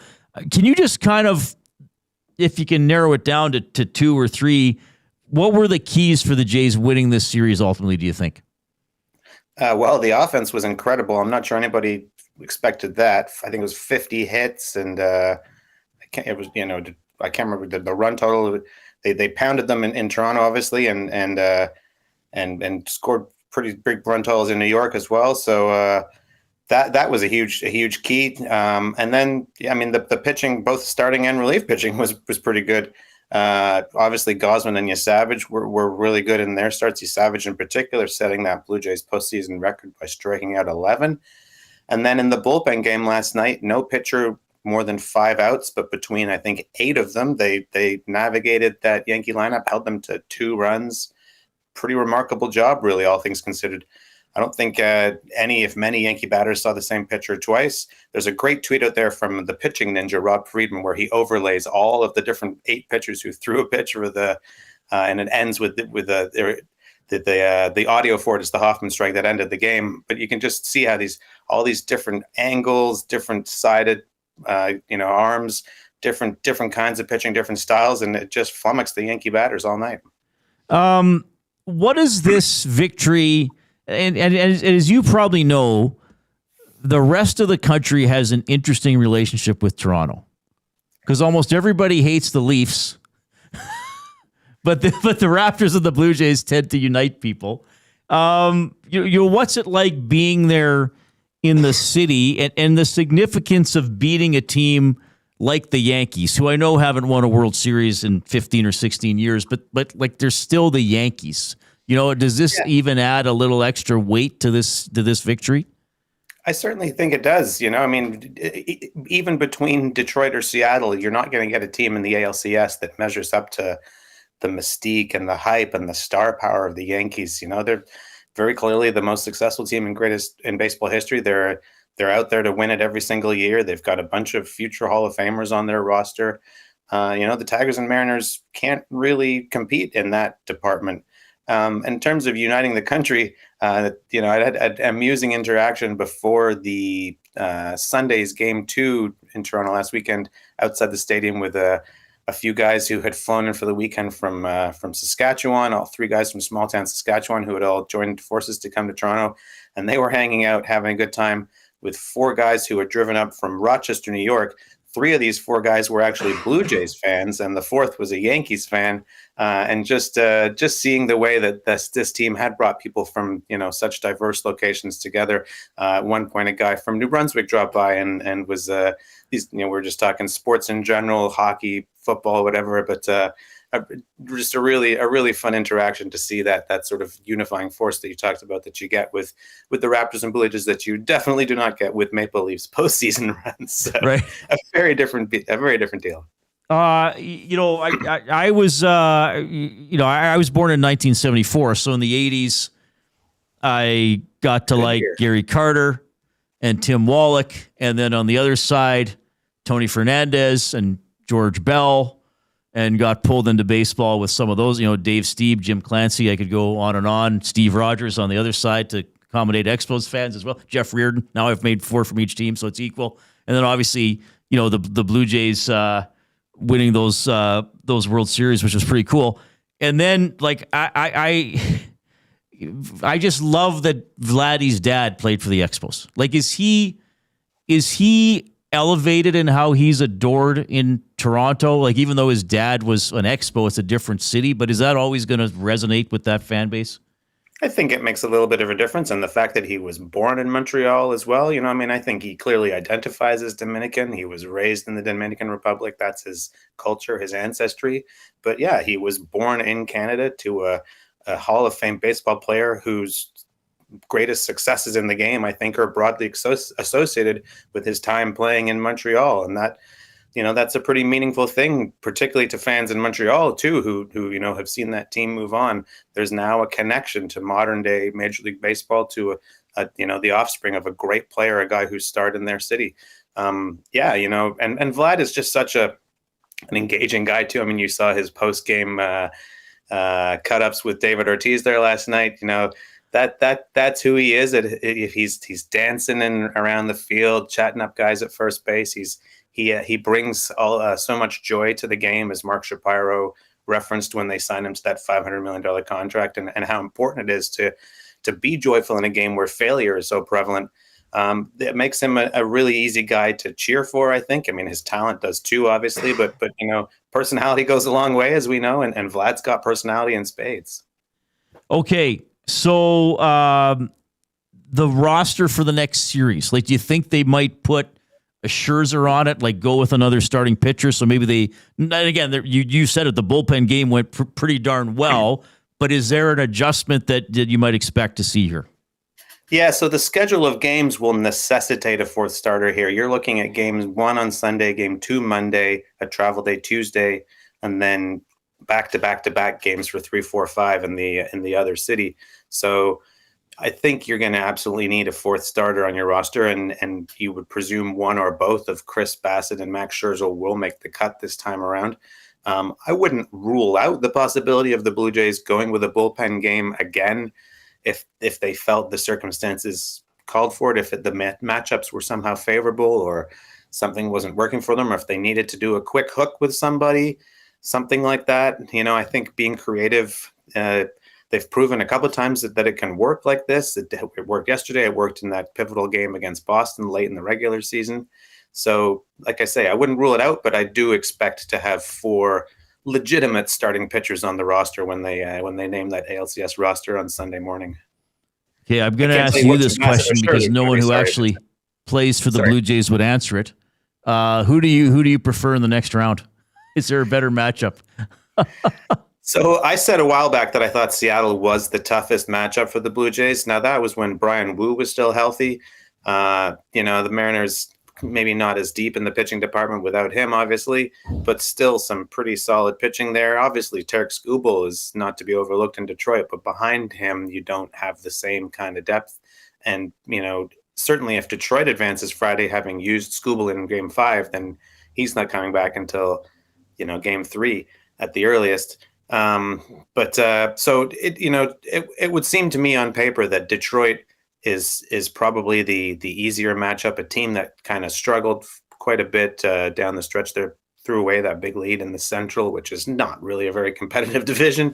Not that the AL West was gangbusters this year, but certainly the Mariners looked like a much better team. They have the bigger slugger in Cal Raleigh as well, obviously. So I think the Seattle is the tougher test of the two. The travel becomes a little bit of a factor there too. Maybe some skeletons in the closet hanging around from that 2022 wildcard collapse against Seattle and Toronto. Maybe that's motivation. Maybe it's payback time. But I think either matchup will be fascinating. You know, the Tigers, going a couple of old guys like you and me will remember the Tigers being an AL East rival of the Blue Jays in 1987, and the Jays throwing away that lead late there. So you can find great storylines to connect these teams, whether it's the expansion cousins out west or the team down the end of the 401. Was it not Doyle Alexander last game of the season pitched the shutout for the Tigers? Detroit, maybe. Having led the Blue Jays to the playoffs in '85, and then the spike was on the other foot. I think there was a wind-blown homer, if I'm remembering correctly, possibly Larry Herndon. 1-0. Fact checking on that. Yeah.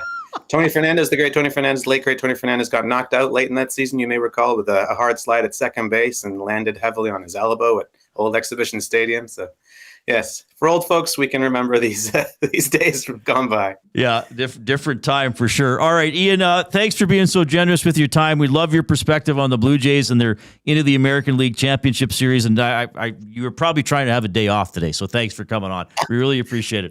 More than happy to talk baseball. Always a pleasure. Right on. Ian Harrison checking in from Toronto, covers the Jays for the Associated Press. 1987, the Jays, I believe, lost their last 7 games. I'm going to check this now. I believe they lost their last 7 games. So this was the olden times, Coop. This was the olden times. You know how you made the playoffs? You had to win your division. That was it. No, there were 4 divisions. There were no wild cards. You had to win your division. And the Blue Jays looked like they were going to do that. I believe they took 3 of 4 from the Tigers in Toronto. I have their schedule up here. So they lost the last game of a 4-game series against the Tigers. They led the division by 2.5. The Jays had 6 games left. I think the Tigers had 7. The Jays got swept at home by the Milwaukee Brewers, who were in the American League. They went to Detroit for 3. Went in with a 1-game lead. Lost 4-3. Lost 3-2 to the Tigers, so now we're down a game going into the final game of the season. So now they had to win to force a 1-game playoff. That's how they broke ties. Coop's just stunned. A 1-game Well, to realize that you have to win the division. Yes, it was a 1-game playoff for the division. And they lost 1-0. It might have been Larry Herndon had a homer.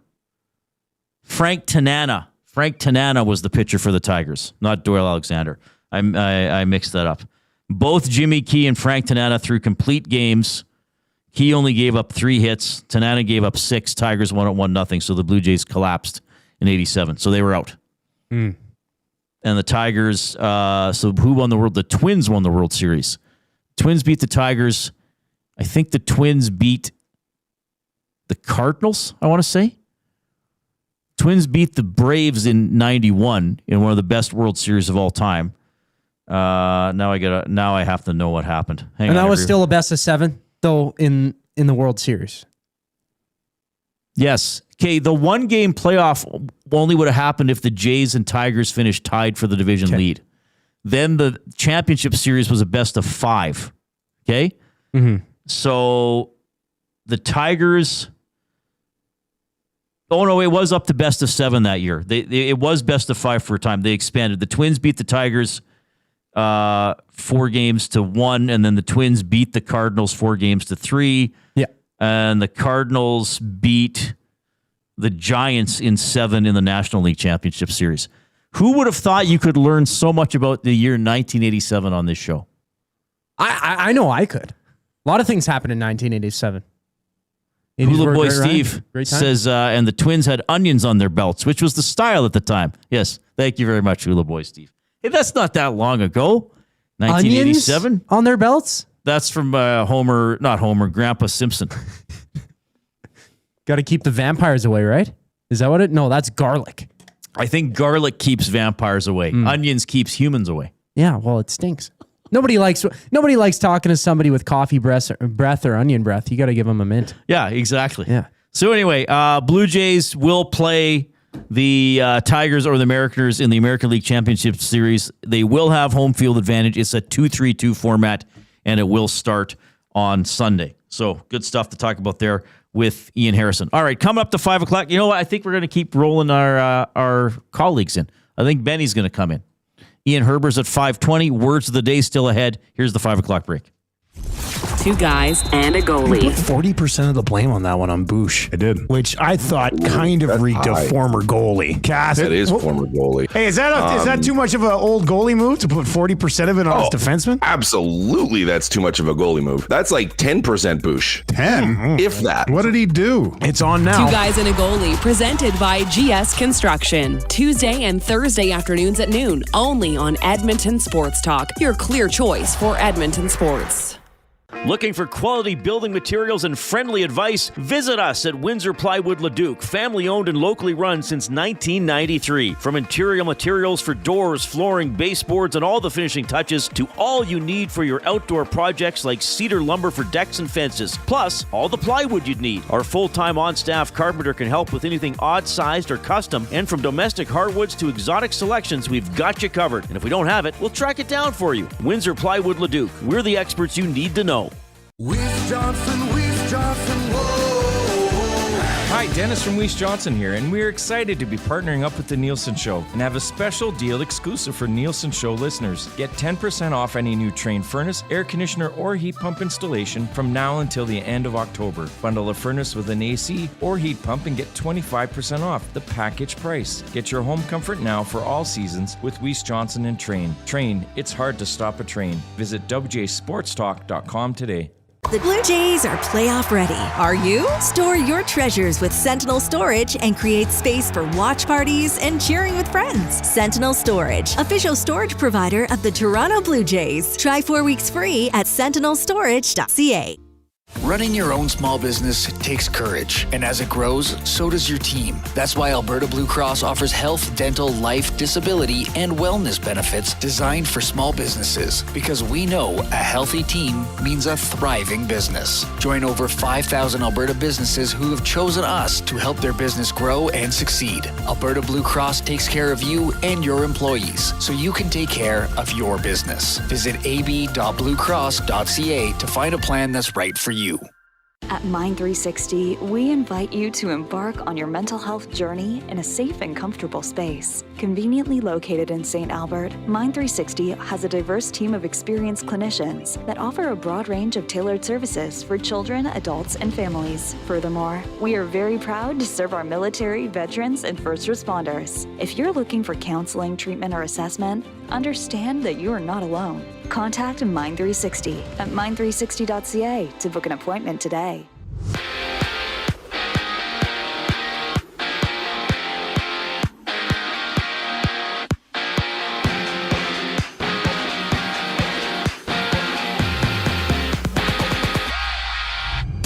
The Oilers have placed Jake Wallman on injured reserve. The 29-year-old missed the team's season opener yesterday against the Flames. The Oilers back in action Saturday against the Canucks. In 14 games in the NHL tonight, Jonathan Toews set to play his first game since April 2023 as his Jets battled the Stars at 6 o'clock. And there's about 6 games about to get underway. Canadians and Red Wings facing off, Rangers and Sabres hitting the ice while the Blackhawks challenge the Bruins. In the Elks injury report today, Nick Anderson, Robbie Smith, and Jared Brinkman were limited at practice. Anderson sidelined with an abdominal injury, Smith with an ankle issue, and Brinkman out with a shoulder and toe injury. In basketball news, LeBron James is out 3 to 4 weeks for the Lakers due to a right sciatica issue. And out east, the Giants and Eagles hit the field. Catch the action alongside Lieutenant Eric at Sally's Sports Bar and Lounge at Century Casino on Fort Road with the kickoff at 6:15. And midway through the fourth inning, Game 4 of their series, Phillies and Dodgers are runless, with LA looking to close out Philadelphia up 2-1 in the series. Later on, Milwaukee and Chicago meet. Brewers leading 2-1 in that one. First pitch at 7:08. I'm Zachary Kubish. That was your sports update. Third and final hour of the Reid Wilkins Show starts right now.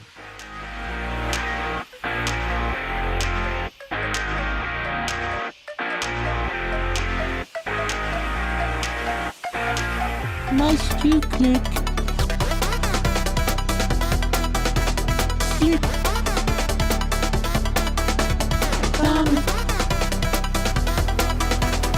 Nice to click.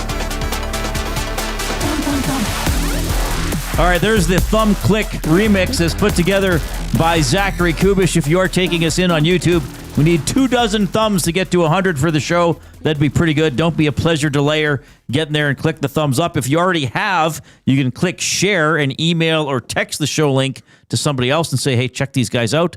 Give them a thumbs up, and we'll get to 100. We're with you until 6 o'clock. Reid Wilkins here. Jason Milne away today. Zach Kubish is at the technical desk. Benny Thompson our up? newest employee sliding in, just getting a bunch of cameos today. People, tons. Either people feel sorry for me or they want to be on air with me. I was about to say, no, it's not a story. It's we want to talk to you. So good. Yeah. Oh, that's a pleasure. You can chat with me and with fellow listeners in the nasty chat. That's the chat stream going down on YouTube. You don't have to be nasty to jump in there. That's just what we call it. And of course, the River Crew Resort and Casino inbox, texting 780-218-9999. I got to do some limericks here, Ben. Usually Jay does these. I better read them before I forget. Bronco Nick with a limerick. Oilers kicked off the new year, playing well, making us cheer. Skinner was lame, more of the same. Hey guys, when does Ingram get here? That's from Bronco Nick. VR Montenegro. A new season begins to more of the same. The Oilers blow a lead and Skinner's to blame. Can't be so cavalier with opposition that near. Losing to those chumps is the apex of shame. Wow. That's pretty good. There you go. Yeah, using the word cavalier, apex. That's good stuff from VR Montenegro. We appreciate that many of you have adopted the limerick as a communication form on this program. Buying or selling is presented by Damon Bunting, a consistent top-producing realtor in the greater Edmonton area for over 18 years. He and his team would love to help you find that right home or make the move from your current home. Community-driven, he understands what it takes to make a difference in our city. Check him out, DamonBunting.com, Instagram handle, Damon Bunting Real Estate. All right, Benny, I want to discuss the Calgary Flames for a moment. Okay. I picked them to make the playoffs. Jay did as well. Last night, again, I think last night's game was lost more than it was won. Yeah, well, 100%. And I did not think the Flames played well for the first 30 minutes. I thought they were asleep. Yep. Then I thought the Oilers went to sleep for chunks of the second 30 minutes. So I think that the 3-goal runs by both teams were as much a result of poor play by the other team as good play by the team getting the goals. But I mean, that's sports. Yep. Sometimes, and then, went to overtime and went to the shootout. But I have to hand it to the Flames, and I'm going to use a term for them, and we'll see if it fits throughout the season. I think this year's Calgary Flames, please don't be the word I'm thinking of, are going to be point scavengers. Okay. They're going to be scavengers. Different P word. I thought you were going the same direction that everyone else is calling the Flames. Belsey? Pesky? Pesky. I'm not calling them the pesky. Word of the day for the Calgary Flames. I'm going to call them scavengers. Okay. Like they just kind of go around. The exact definition of a scavenger is a person or animal that feeds on dead or decaying organic matter. Okay. But I'm more thinking of like a scavenger. They just hang around, and then it's like there's a little weakness, and we're gonna pluck away with that. Oh, this part of the other team's game has died. We're gonna make sure we can jump in there and pluck. They're gonna be point scavengers. Well, I think they have the proper, not only just players, but I would more point out their goalie. I think Dustin Wolf is going to keep him in a lot of games this year. Good goalie, for sure. He's a young rising goalie who I think showed, in my opinion, a little bit more of what a star goalie looks like in his rookie season than I thought he would. I thought he'd come out a little bit slower. AHL is much different than the NHL, but he looked very good last year. And once again, last night, I don't think he won them the game necessarily, like some people are saying, but I thought he was very solid for them. And so I think Dustin Wolf definitely plays into your theory of the definition of what Calgary is this year. A very good goalie. Yeah. I would say a very good goalie who could become an excellent goalie. I wouldn't call him excellent yet because he hasn't played a ton, but he was up for the Calder Trophy. He's probably going to have to play a lot this season. Yep. Played 53 games last year for the Flames. That might be around 60 this year. Yep. He did have 55 appearances in the American Hockey League as a Calgary Wrangler 3 years ago. But yeah, I thought he had a very good game. And I think that's going to help the Flames. When they get Huberdeau back, that will help. Huberdeau is not, though, a game-breaking talent like anymore. McDavid or McKinnon or Matthews. I wouldn't put him in that category, but he'll help. Yep. And then offensively, I think it'll be like, let's capitalize on mistakes. Let's not get, obviously they don't want to flirt with a 3-goal deficit all the time, but stay within a goal or two or keep it tied win it in the last 10 minutes, get it into a shootout, maybe get a point in a tough road building. Yeah. I think the Calgary Flames are going to be point scavengers, and they're going to burrow away all these points, like building a beaver lodge, and then they'll be in the playoffs by the time we get to the end. But do you think that, so you predict that they're going to make the playoffs this year? I did. Do you see that being good for this team long term? Because talking to my friends down in Calgary, they've always said, this year and the next year, they want to tank. They want to go for Gavin McKenna this year, Landon Dupont the next year after that. Because if you look at their young offensive core, who's the guy they played last night that scored his first goal? Grindin was his name? I think it's Gradin. Grindin. So yeah, Gradin. Gradin. He looked good last night. Matt Coronado looks like a guy that can score a lot of goals in this league, but to me, they don't have that number one forward piece that's going to be a guy to build around. I think Dustin Wolf is a very good goalie for the future. I think Zane Parekh could be a very good defenseman for them in the future. I just think they lack a little bit of young offensive talent. And so if they're making the playoffs this year, is that the best for them in the long run? Would you say that is? Do you think if Calgary makes the playoffs this year, that doesn't stall their progression as a franchise? So you're saying they're better off sucking and getting a top pick? I think to me, you got to choose either or. To me, if they're in a situation where Coronado does pop off this year and some of the young guys play well, and Huberdeau maybe kind of isn't a 50-point guy, but a 70-point, 80-point guy getting closer to where he was in Florida, would it be beneficial for Calgary to be a playoff team that doesn't have that stone cold, centerpiece or just anyone young on that offensive core that looks like a franchise builder versus tanking and going for Gavin McKenna? I think they've already made their decision. That they're going to go for playoffs? That they're going to try and get in. So then that's going to affect Rasmus Andersson's return, because it seems like they're getting rid of him. It seems like he does not want to be there. He's not going to sign an extension. The Flames have missed the playoffs 3 consecutive years with 96, 81, and 93 points. Yeah. I believe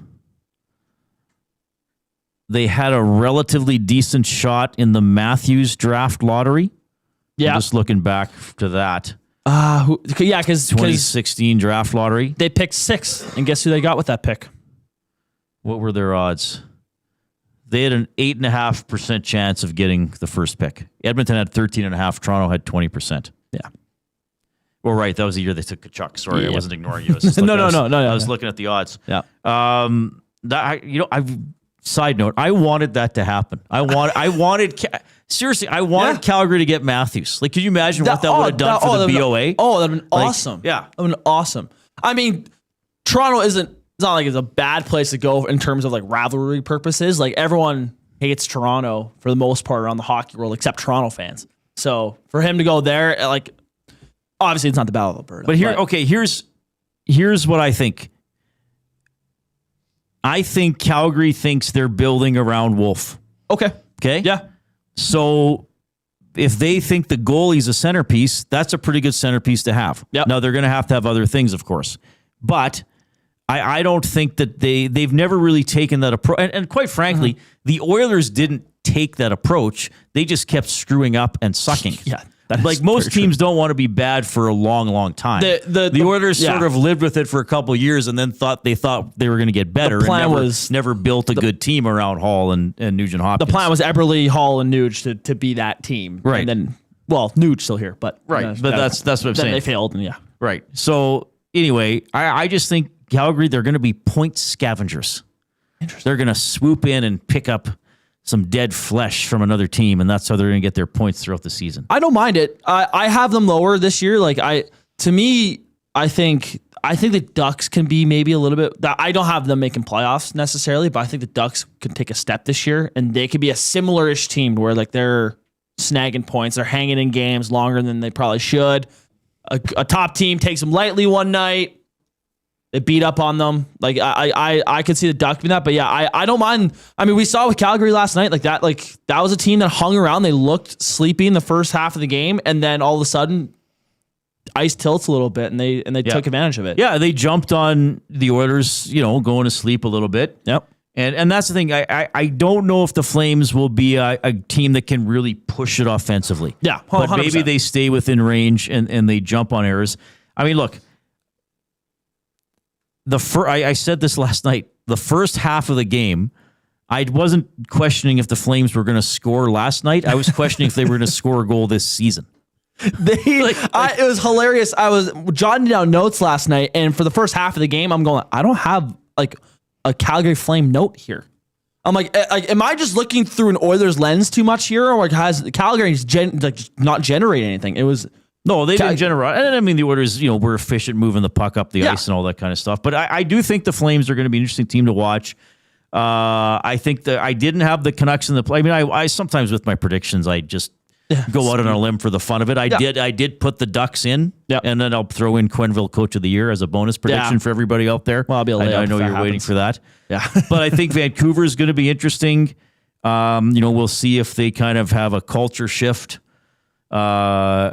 I guess with Miller gone, and Demko being healthy, so they'll be interesting to see if they can get in the playoffs as well. This is like I don't have Edmonton having as great a regular season as a lot of other people. Okay, I have them getting in at 98.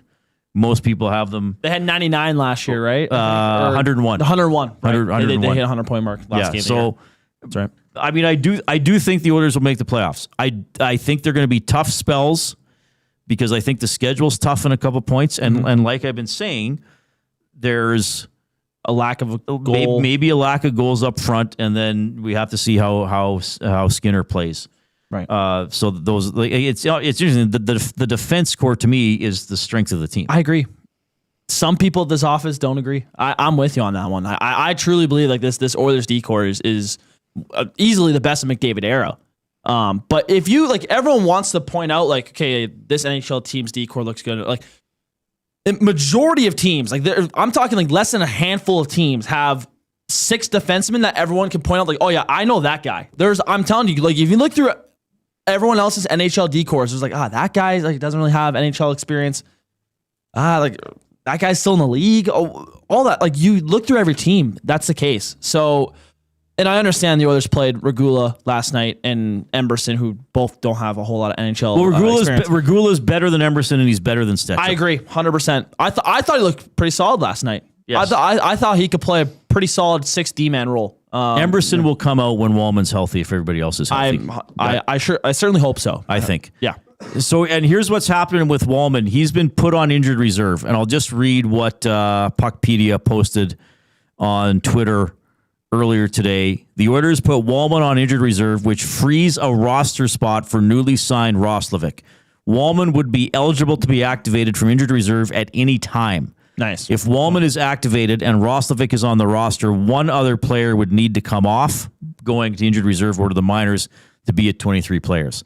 So this leads me to believe that Wallman probably won't play Saturday. Yeah. Roslovic probably will. Mm-hmm. We'll see who gets scratched, and then if everybody's healthy or gets healthy with no other injuries, then they continue from there. What's your prediction for Roslovic? What do you think? I don't have high expectations. Mm-hmm. I think he's going to be. I guess my prediction would be minimal impact, quite frankly. Okay. I hate to say that. No, yeah. Because I don't like to be negative. I like to think about what people can do instead of what they can't do. Yeah. I think that you have to be fair evaluating somebody. Now, having said that, he probably has enough skill if he plays every game to maybe get 10 or 12 goals. Yep. I doubt he's going to get to 20. And I think he's probably going to be a player that frustrates a lot of our fans some nights. I hear because he might be a little invisible some nights, or one dimensional. Yeah, I think that's fair. There's some people that are saying it sounds like the Oilers have their top 6 winger fixed. I don't know if that's the case. Yeah, I don't know about that. I can't say that for sure. I think as we currently sit with this roster right now. I know I was defending Stu last night, but I still wouldn't mind seeing an upgraded net. I think eventually we'll see how the year plays out. But I still think at the deadline, if there's a goalie available or a top 6 winger, those would be the two ones I think Stan would be targeting. Like Ronnie in the Nasty Chat says, Roslovic 17 goals, 22 assists. Ronnie, I hope you're right. That would be incredible. If he's around half a point per game and isn't a defensive or checking liability, I think that's great. Ace says, I was not happy with Pods' game last night. He has to get better. I would agree with that. Pod Colson grew on me throughout the year last year. Once I saw more of him, I still don't know about his offensive potential. Like I'd love to see him get 15 to 20. He might be more of a 9 to 13 type of guy. Yeah. But yeah, quite frankly,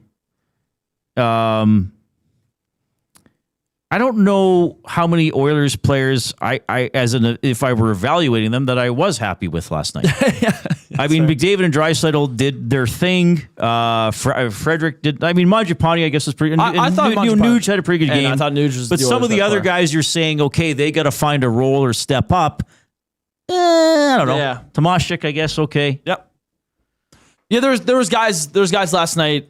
Yeah, but to be honest, I couldn't pick out.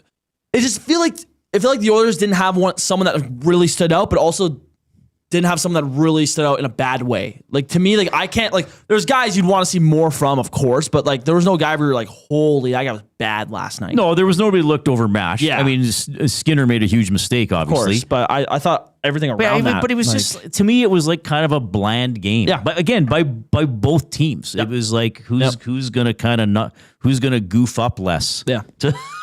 Honestly, yes. To who's going to get a make less mistakes than the other team is basically what it came down to. All right. Ben Thompson joining me here in the Canadian Brewhouse studio. Pizza Sunday back at the Canadian Brewhouse after 4 p.m. Grab an 8-inch 2-topping pizza for just $9.99. Wash it down with $6.99 doubles and $1 off Bud Light tankards. Hey, thanks for pinch hitting for Mr. Milne. Anytime. Are we doing blind rankings tomorrow? Yes. All right. I got to come up with a topic. But, you're the best. Hey, thanks. You are. You know who else is the best? You guys are tied for the best. Oh, no. Zachary Kubish. Wow. It's all you, Coop.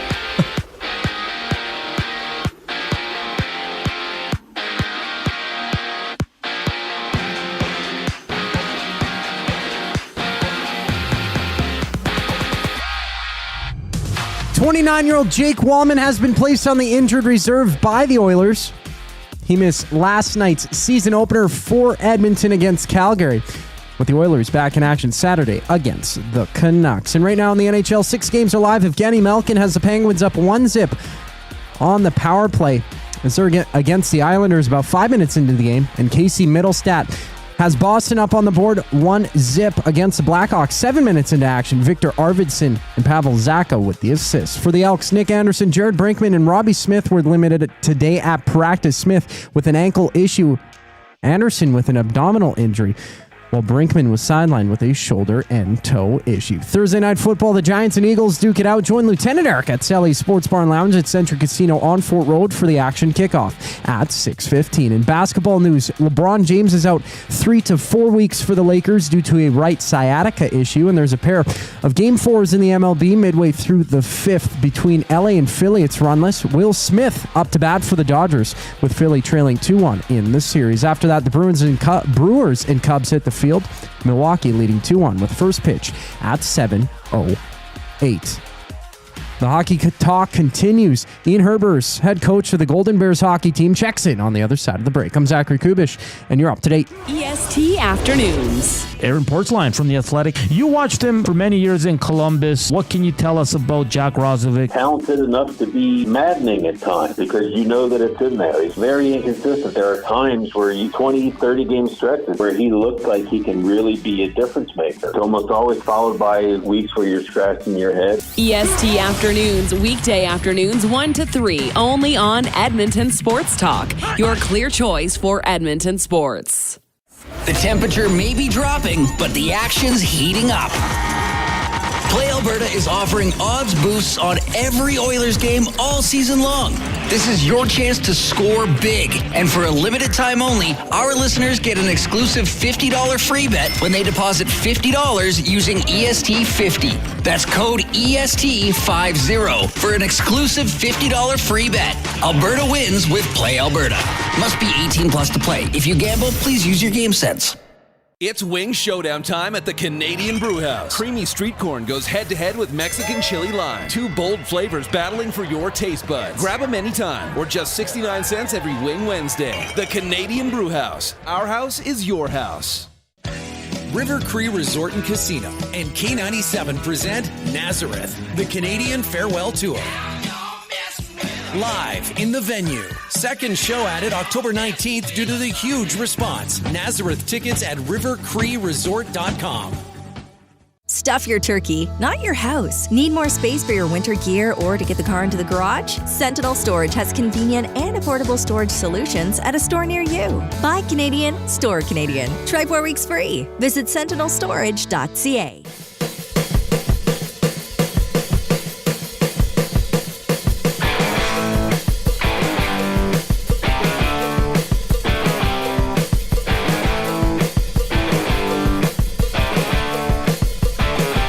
Okay, appreciate you tuning in this afternoon.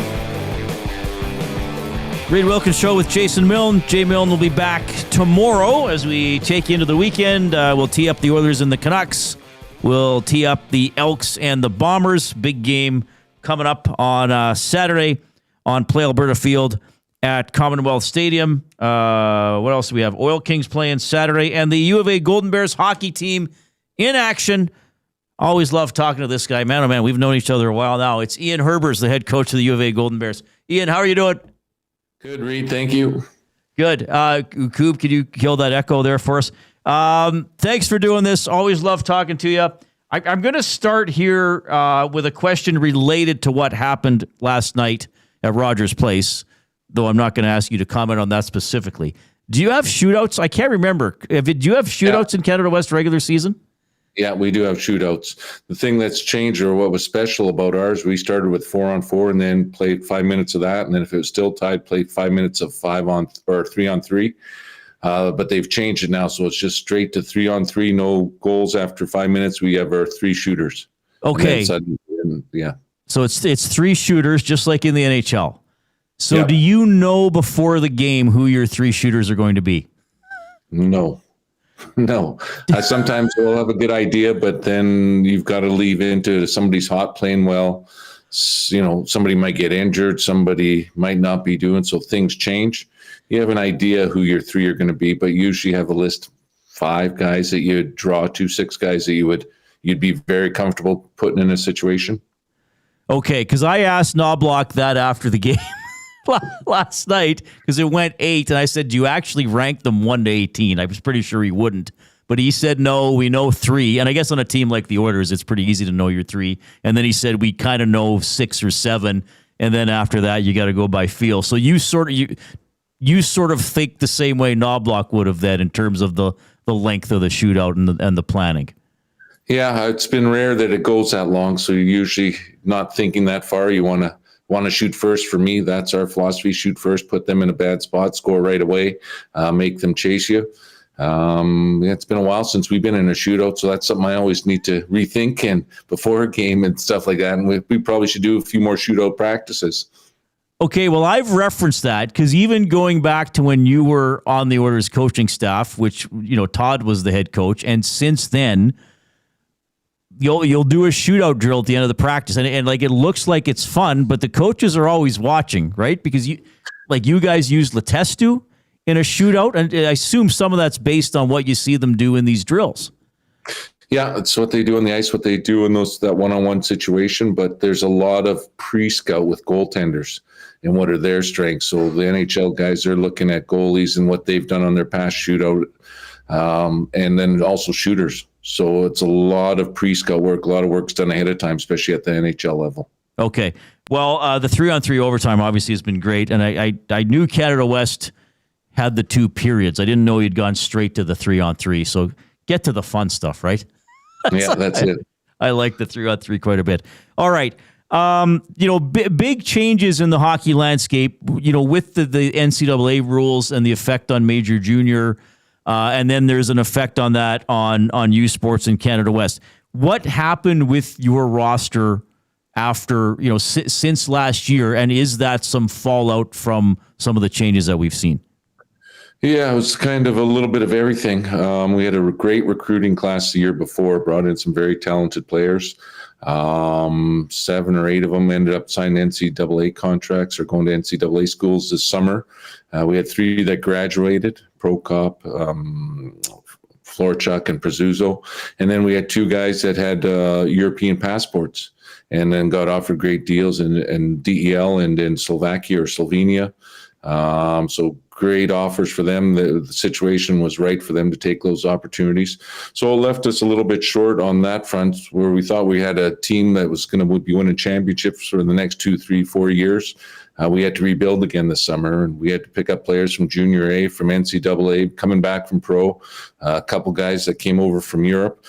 So a widespread, but I like our mix right now and the group that we have. We got a wide array of skill and talent and guys that want to be here and want to work hard and want to get better every day. So it's been a pleasure coming to the rink. And where we've started on day one to where we are now, we've made huge strides and look forward to seeing how far we can actually go. Okay, Dawson Davidson, he's your captain. Was he away from hockey for a year, or what happened with him? He's quite a story, I think. Well, he played 3 years with us. The 1 year he was here was COVID, so we didn't play. So then went to Europe after he graduated, played a year in Europe, came back last year, got into law school, law school, as you know, practices or skates. They play their shinny game every Friday before our games. So we'd see him out Friday afternoon before us playing. So just, constantly talking to him, missing the game.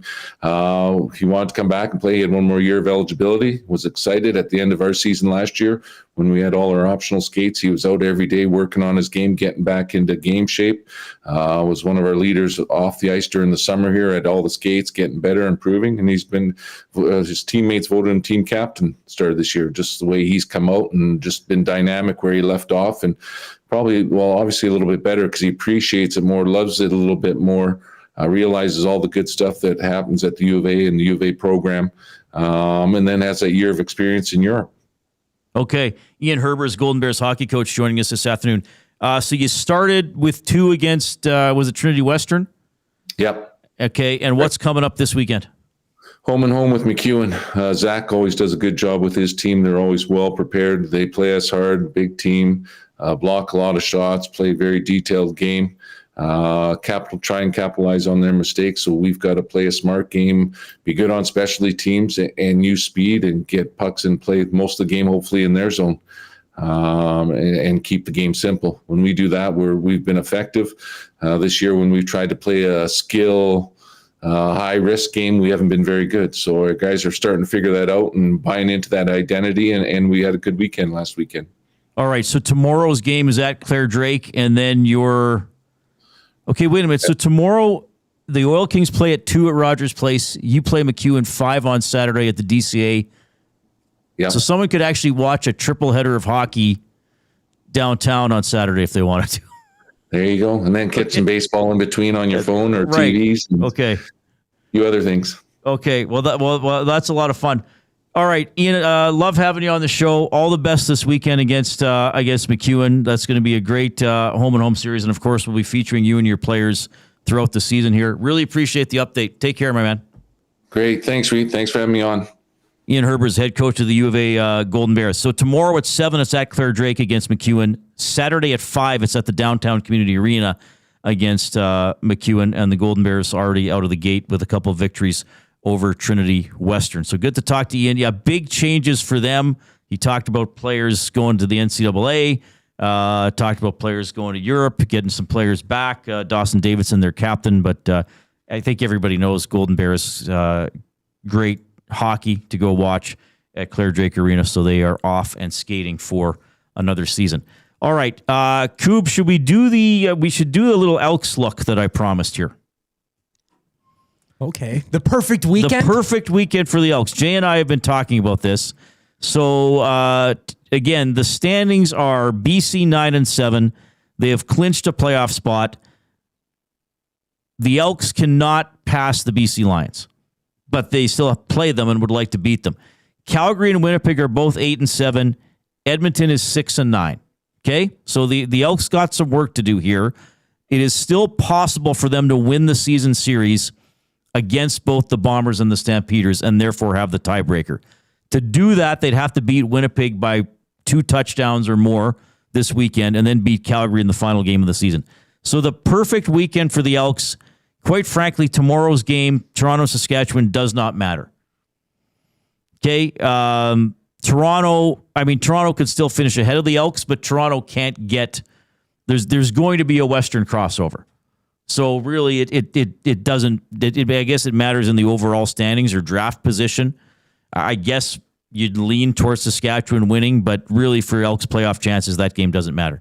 Calgary at Hamilton, you desperately need Hamilton to win that game and to keep Calgary at 8 wins. Because if Calgary got to 9 and Edmonton lost to Winnipeg, like that's it, right? So you need Hamilton to beat Calgary, you need Edmonton to beat Winnipeg, and then quite frankly, Ottawa, Montreal doesn't really matter. So there's 2 games that are massive priorities for the Elks. You need Hamilton to defeat Calgary in Hamilton, 1 o'clock Saturday afternoon, and then you need Edmonton to beat Winnipeg Saturday at 5, play Alberta Field at Commonwealth Stadium. Preferably beating Winnipeg by a couple of touchdowns, but just get the win. Right. But that's a point differential, though, for the head-to-head matchup in the season, right? Right. It's about 14 points. It is hypothetically possible for the Elks to finish outright ahead of Winnipeg. If Edmonton won out and Winnipeg lost out, Edmonton would have 9 wins and Winnipeg would have 8. So really, the priority is just winning, and then if you get the season series on top of that, even better. But if Calgary lost and Edmonton beat Winnipeg, Calgary and Winnipeg would stay at 8 wins, and Edmonton would be up to 7. Both teams with 2 games remaining, so you'd still be alive. You'd still be alive. You'd even increase your chances by a little bit. It would still be tough, but you'd increase your chances by a little bit. Man, this is what makes the CFL exciting, though, because it's so close, right? Like earlier in the season, it was a bit more spread out, but Calgary kind of lost some steam, and then some teams started finding some more wins. So it's so close in the West that, very often, almost every year in the CFL, teams with a losing record make it to the playoffs, but they could find their best part of the game towards the end of the season and go on a run. So if the Elks can win out and maybe find some luck with their perfect weekend, to see them in a playoff matchup would be pretty insane. Lish McNish, that's quite a handle. I like that one, yeah. Afternoon inbox, River Cree Resort and Casino, 780-218-9999. If a guy plays pro hockey, can he still play U Sports? Yes. Faux Farm Boy says I think this is about Roslovic. If he was a top 6 guy, he would have been signed elsewhere. Not a big fan of that addition. Yeah, we're going to find out. I'm pretty I don't even know if I'm cautiously optimistic. He's there. We'll see how he does. It's another move, and it does add to the forward depth of the Oilers group. They were already deep, though, on the front end, I believe, but it's an insurance almost in a sense. It's somebody to add to the mix to make more internal I don't even know if it's competition. insurance. It's another option. I mean, it might be, again, like somebody stated earlier, okay, maybe Kapanen has a little burst and then he drops off, and then Roslovic has a little burst and then Savoy has a little, to me, that's what it is. It's not necessarily a sure, consistent, everyday player, or he might be an everyday player, but an everyday producing type of player. But he'll get a shot. Matt says, is it possible that the Bombers and Elks both make the playoffs and the Stamps do not? Yes, that is possible. So... As far as I know, it's possible, because they Calgary and Winnipeg have already played. So if Calgary lost all their remaining games, they would be at 8 wins. Right, so what could happen, Matt Hyman? Let's say Calgary lost all their remaining games, stayed at 8 wins. Winnipeg could beat Edmonton and get to 9 wins, and then if Edmonton beat BC and Calgary, they would be at 8 wins, but would have the tiebreaker over Calgary. and therefore get fourth. So yes, it is possible Calgary, that's one scenario I thought of anyway. Pretty sure the math works there. So it is possible for Calgary to miss the playoffs and Edmonton and Winnipeg to get in. The Elks right now are in a 1-1 season series tie with the Stampeders.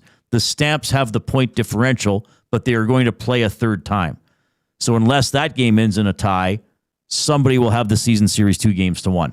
That's why the Elks, oddly enough, when somebody asked me this about a month ago, and I was like, they're not catching Calgary. It might be the most likely that they catch Calgary, simply because they can get the season series. They do not have the season series against BC. It's going to be tough to get the season series against Winnipeg because they're going to have to beat them handily on Saturday. Winnipeg's a good team.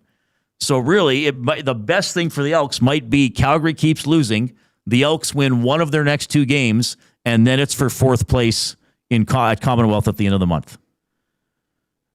Because even if Calgary has 8 wins and Edmonton has 7 going into that last game, Edmonton makes the playoffs with a win because they'd have the season series 2-1. Does that make sense? I'm listening. Yeah. I understand that. Yeah. So that's why BC and Winnipeg in some regards are harder to catch. Now, if the Elks go out and win by 20 on Saturday, then Winnipeg is more in play because the Elks would have that season series. Right. Well, at least we're talking about it.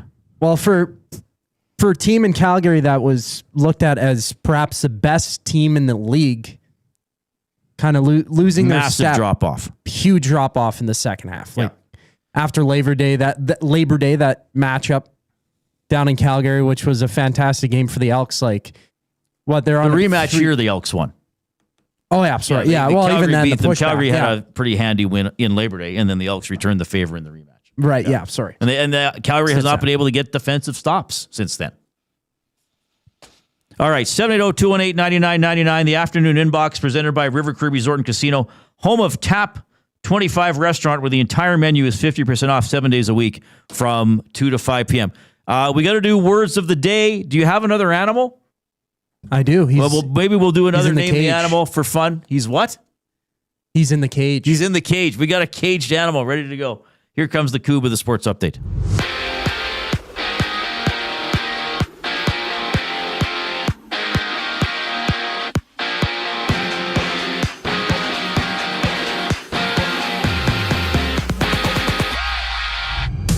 The Oilers have placed Jake Wallman on injured reserve. The 29-year-old missing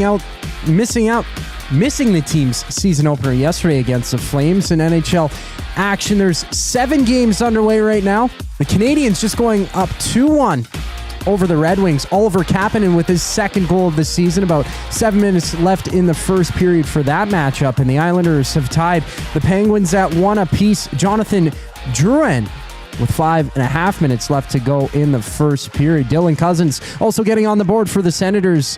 Ottawa down 2-1 against Tampa Bay. The Lightning on the power play. Meanwhile, Elks injury report. Nick Anderson, Robbie Smith, and Jared Brinkman limited today at practice. Anderson sidelined with an abdominal injury. Smith with an ankle issue, and Brinkman out with a shoulder and toe injury.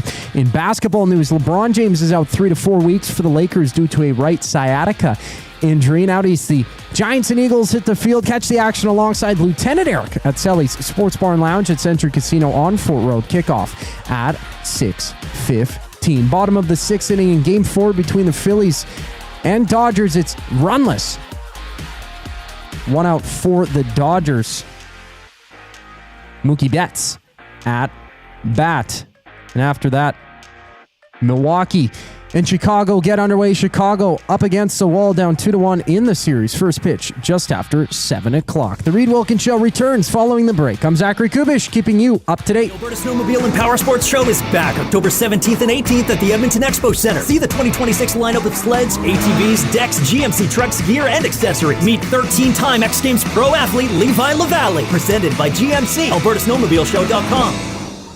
Hi there. If you're like me, you like to picture yourself in luxury, even though there's absolutely no way you could afford it. And if you can, well, even better. Thankfully, I picture myself in something that is luxury, but still absolutely affordable, like the all-new Mazda CX-90 from Park Mazda. With the new luxury features like facial recognition settings and quilted detail Napa leather seating, I can pretend to be comfortable with all of my proper settings activated without even touching a button, thanks to Mitch Lewicki and the great staff at Park Mazda. I like to picture Mitch Lewicki as a ninja fighting off evil samurai. Park Mazda, your dealer for life in Sherwood Park off Y Road, parkmazda.ca. Your brand deserves more than just a whisper. It deserves a buzz. At the Hive Product Marketing, they specialize in promotional products that bring the buzz. From eye-catching giveaways to unforgettable keepsakes, they got the perfect products to make your brand stand out and get noticed. Visit the Hive Product Marketing and let them create the buzz your business deserves. The Hive Product Marketing, the official merch partner of Edmonton Sports Talk. Visit them online at thehiveproductmarketing.com. Looking for a winning strategy for your retirement? Contact me, Joaquin Gage at K4 Financial, where expertise meets dedication. I will always look for a careful approach to your retirement, ensuring your financial future is secure. From tailored strategies to clear, actionable advice, I'm here to guide you every step of the way. Don't leave your future to chance. Get in touch with me, Joaquin Gage, today at k4financial.ca or email joaquin.gage@k4financial.ca to start planning for a brighter future and a more secure retirement.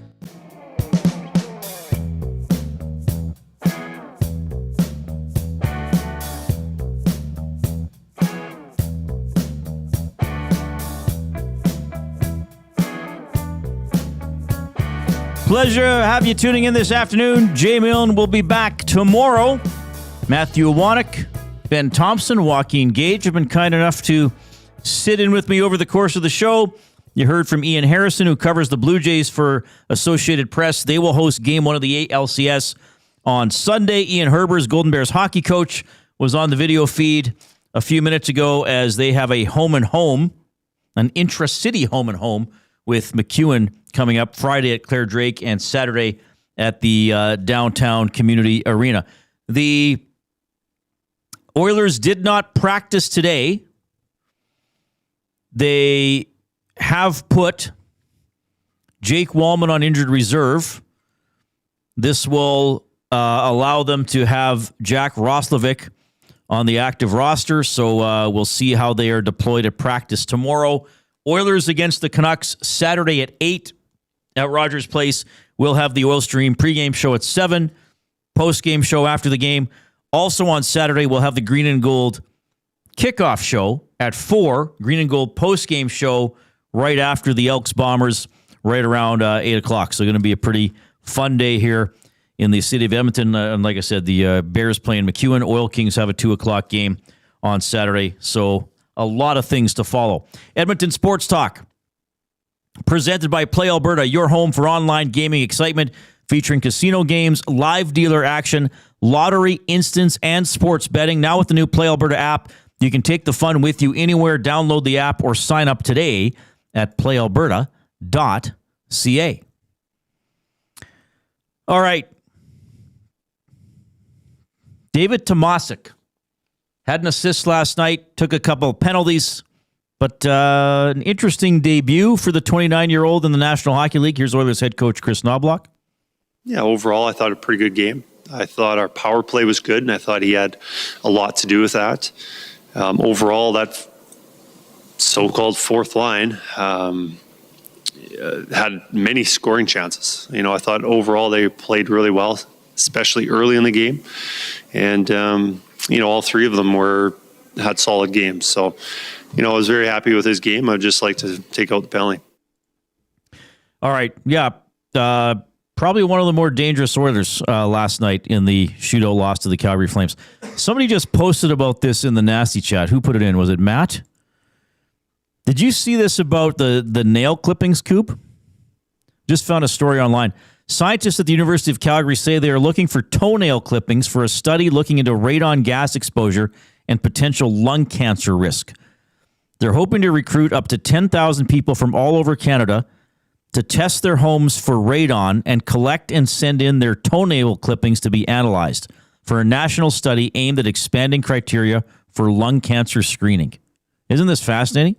Wow. What? Measuring levels of certain radioactive isotopes in toenail clippings may reveal a person's long-term exposure to radon gas, which is an odorless, colorless, tasteless gas that occurs naturally in the environment. So save your toenail clippings and send them to the University of Calgary. I'll let them grow out. Well, I don't know if the length or the... How much do they need? You know, you need to put it under the microscope and check it out, or does however it say they how do their much? testing? It just says toenail clippings from what I can see. Let me see if I can find anything else. Yeah, it just says toenail clipping. So probably a regular clipping, Coop. I don't think you have need to measure I don't it think you have to exactly. grow them for months so you can't even wear your shoes properly. And specifically toenail, not fingernail, but toenail. It says toenail. Yeah. Yeah, that's odd. How is that? How would that be I find that different? an interesting story, right? I mean, science. You got to. Who knows how you study and find stuff out? Huh? Right? Radon gas. Oh. I wonder how many people have already signed up willingly. I'm going to do it. Yeah, first one to the. Well, and to it's the door, about send it in. and it's about lung cancer. So you may have some people very affected or interested in this. So it's a bit strange to have to send your toenails. So in that mail, is, like I doesn't like not seeing if you got to mail them or send them by courier. Well, isn't there a mail strike anyway? True. No, I guess you could get them delivered. You got to put them in a plastic bag in a little container. Give it to a little carrier pigeon. Got to find out more about this. But that's fascinating, actually. Wow. Fingernails will grow somebody involved with the study says the data will form evidence that could lead to the inclusion of more patients whose lung cancer is not caused by tobacco smoke in potentially life-saving early screening and diagnosis. It's a quirky looking story, but with a very serious thing behind it. So I wonder how they come up with that. That's a catchy headline, though. Yeah, no doubt. Well, and it also says your fingernails will grow twice as fast as your toenails, so that means toenails are better for readout for longer term exposures. Yeah, so there you go. There you go. Thanks for posting that, man. We learned a lot of things. Stuff. Okay, let's we'll save your animal for next week or do one with Jay tomorrow. Let's go straight to words of the day. Alrighty. Well, I don't have the intro. If you don't have the intro, we can just do it. Nah, we don't need Samuel L. Jackson popping. We'll just do this one. There it is. That's my favorite. I like that one too. All right, words of the day, and you're going to score me the same way Jay scores me, or attempt to? I'll attempt it. Okay. By the way, we need 8 thumbs to get to 100. Give us some clicks here in the last 5 minutes of the show. Let's do it, baby. We need 5 thumbs, actually. Click, click, click. Must you click? Please, please click. Must you click? You must click. Thumb, thumb, thumb. All right, here we go. With Jay in the background, he's still with us. Yes. Your first word is ennui. Ennui.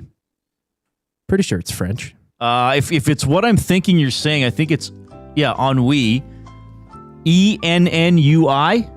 Yes, that's correct. And I think this means a general malaise or boredom. Ooh, or lack of energy or boredom. Ooh, you know what? I'm gonna give it to you. Wow. There we go. All right. What's the exact definition? All these sound bites coming in. A feeling of listlessness and dissatisfaction arising from a lack of occupation or excitement. So it's pretty much close. there. I think You're that's very kind close. of boredom. If I certainly think I deserve a 3/4. Well, lack of excitement, I would say, is boredom. They're almost synonymous in my mind. So I'm almost wanting to give you the full 2 points. I'll take it. There we go. I bet you didn't think I was going to know that one. 2 for 2. No, I didn't think you'd know ennui. Honestly, the first time I saw that word was today. Okay. So there we go. Oh, Ennui. the wolf is checking in. Hey, wolf, how are you? Oh, the wolf. I think the wolf got a new tattoo. I golf with the wolf, so now I'm his Instagram friend. I think I follow him on there too. Yeah. All right. This one's going to be difficult for me to say. Isthmus. Isthmus. That's your second word of the day. You're 2 for 2 so far. I think I know how to spell it. I'm not sure I know what it means. ISTHMUS. ISTHMUS. That Correct. is right. Okay. I feel like I've seen this word at some point in my life, but I'm pretty sure I don't know what it means. Let's see if I can derive anything from that. I mean, it's ist, I guess, is one word. Mus is the suffix. I don't know what those pertain to. I'll sacrifice a half point and take it in a sentence, please. Ooh, okay. The isthmus was an important overland route between the Atlantic and Pacific. The isthmus was an important overland route between the Atlantic and Pacific. It's an odd sentence. It doesn't really give you much. No, but I might be able to. But overland, is it? So it wouldn't be a canal.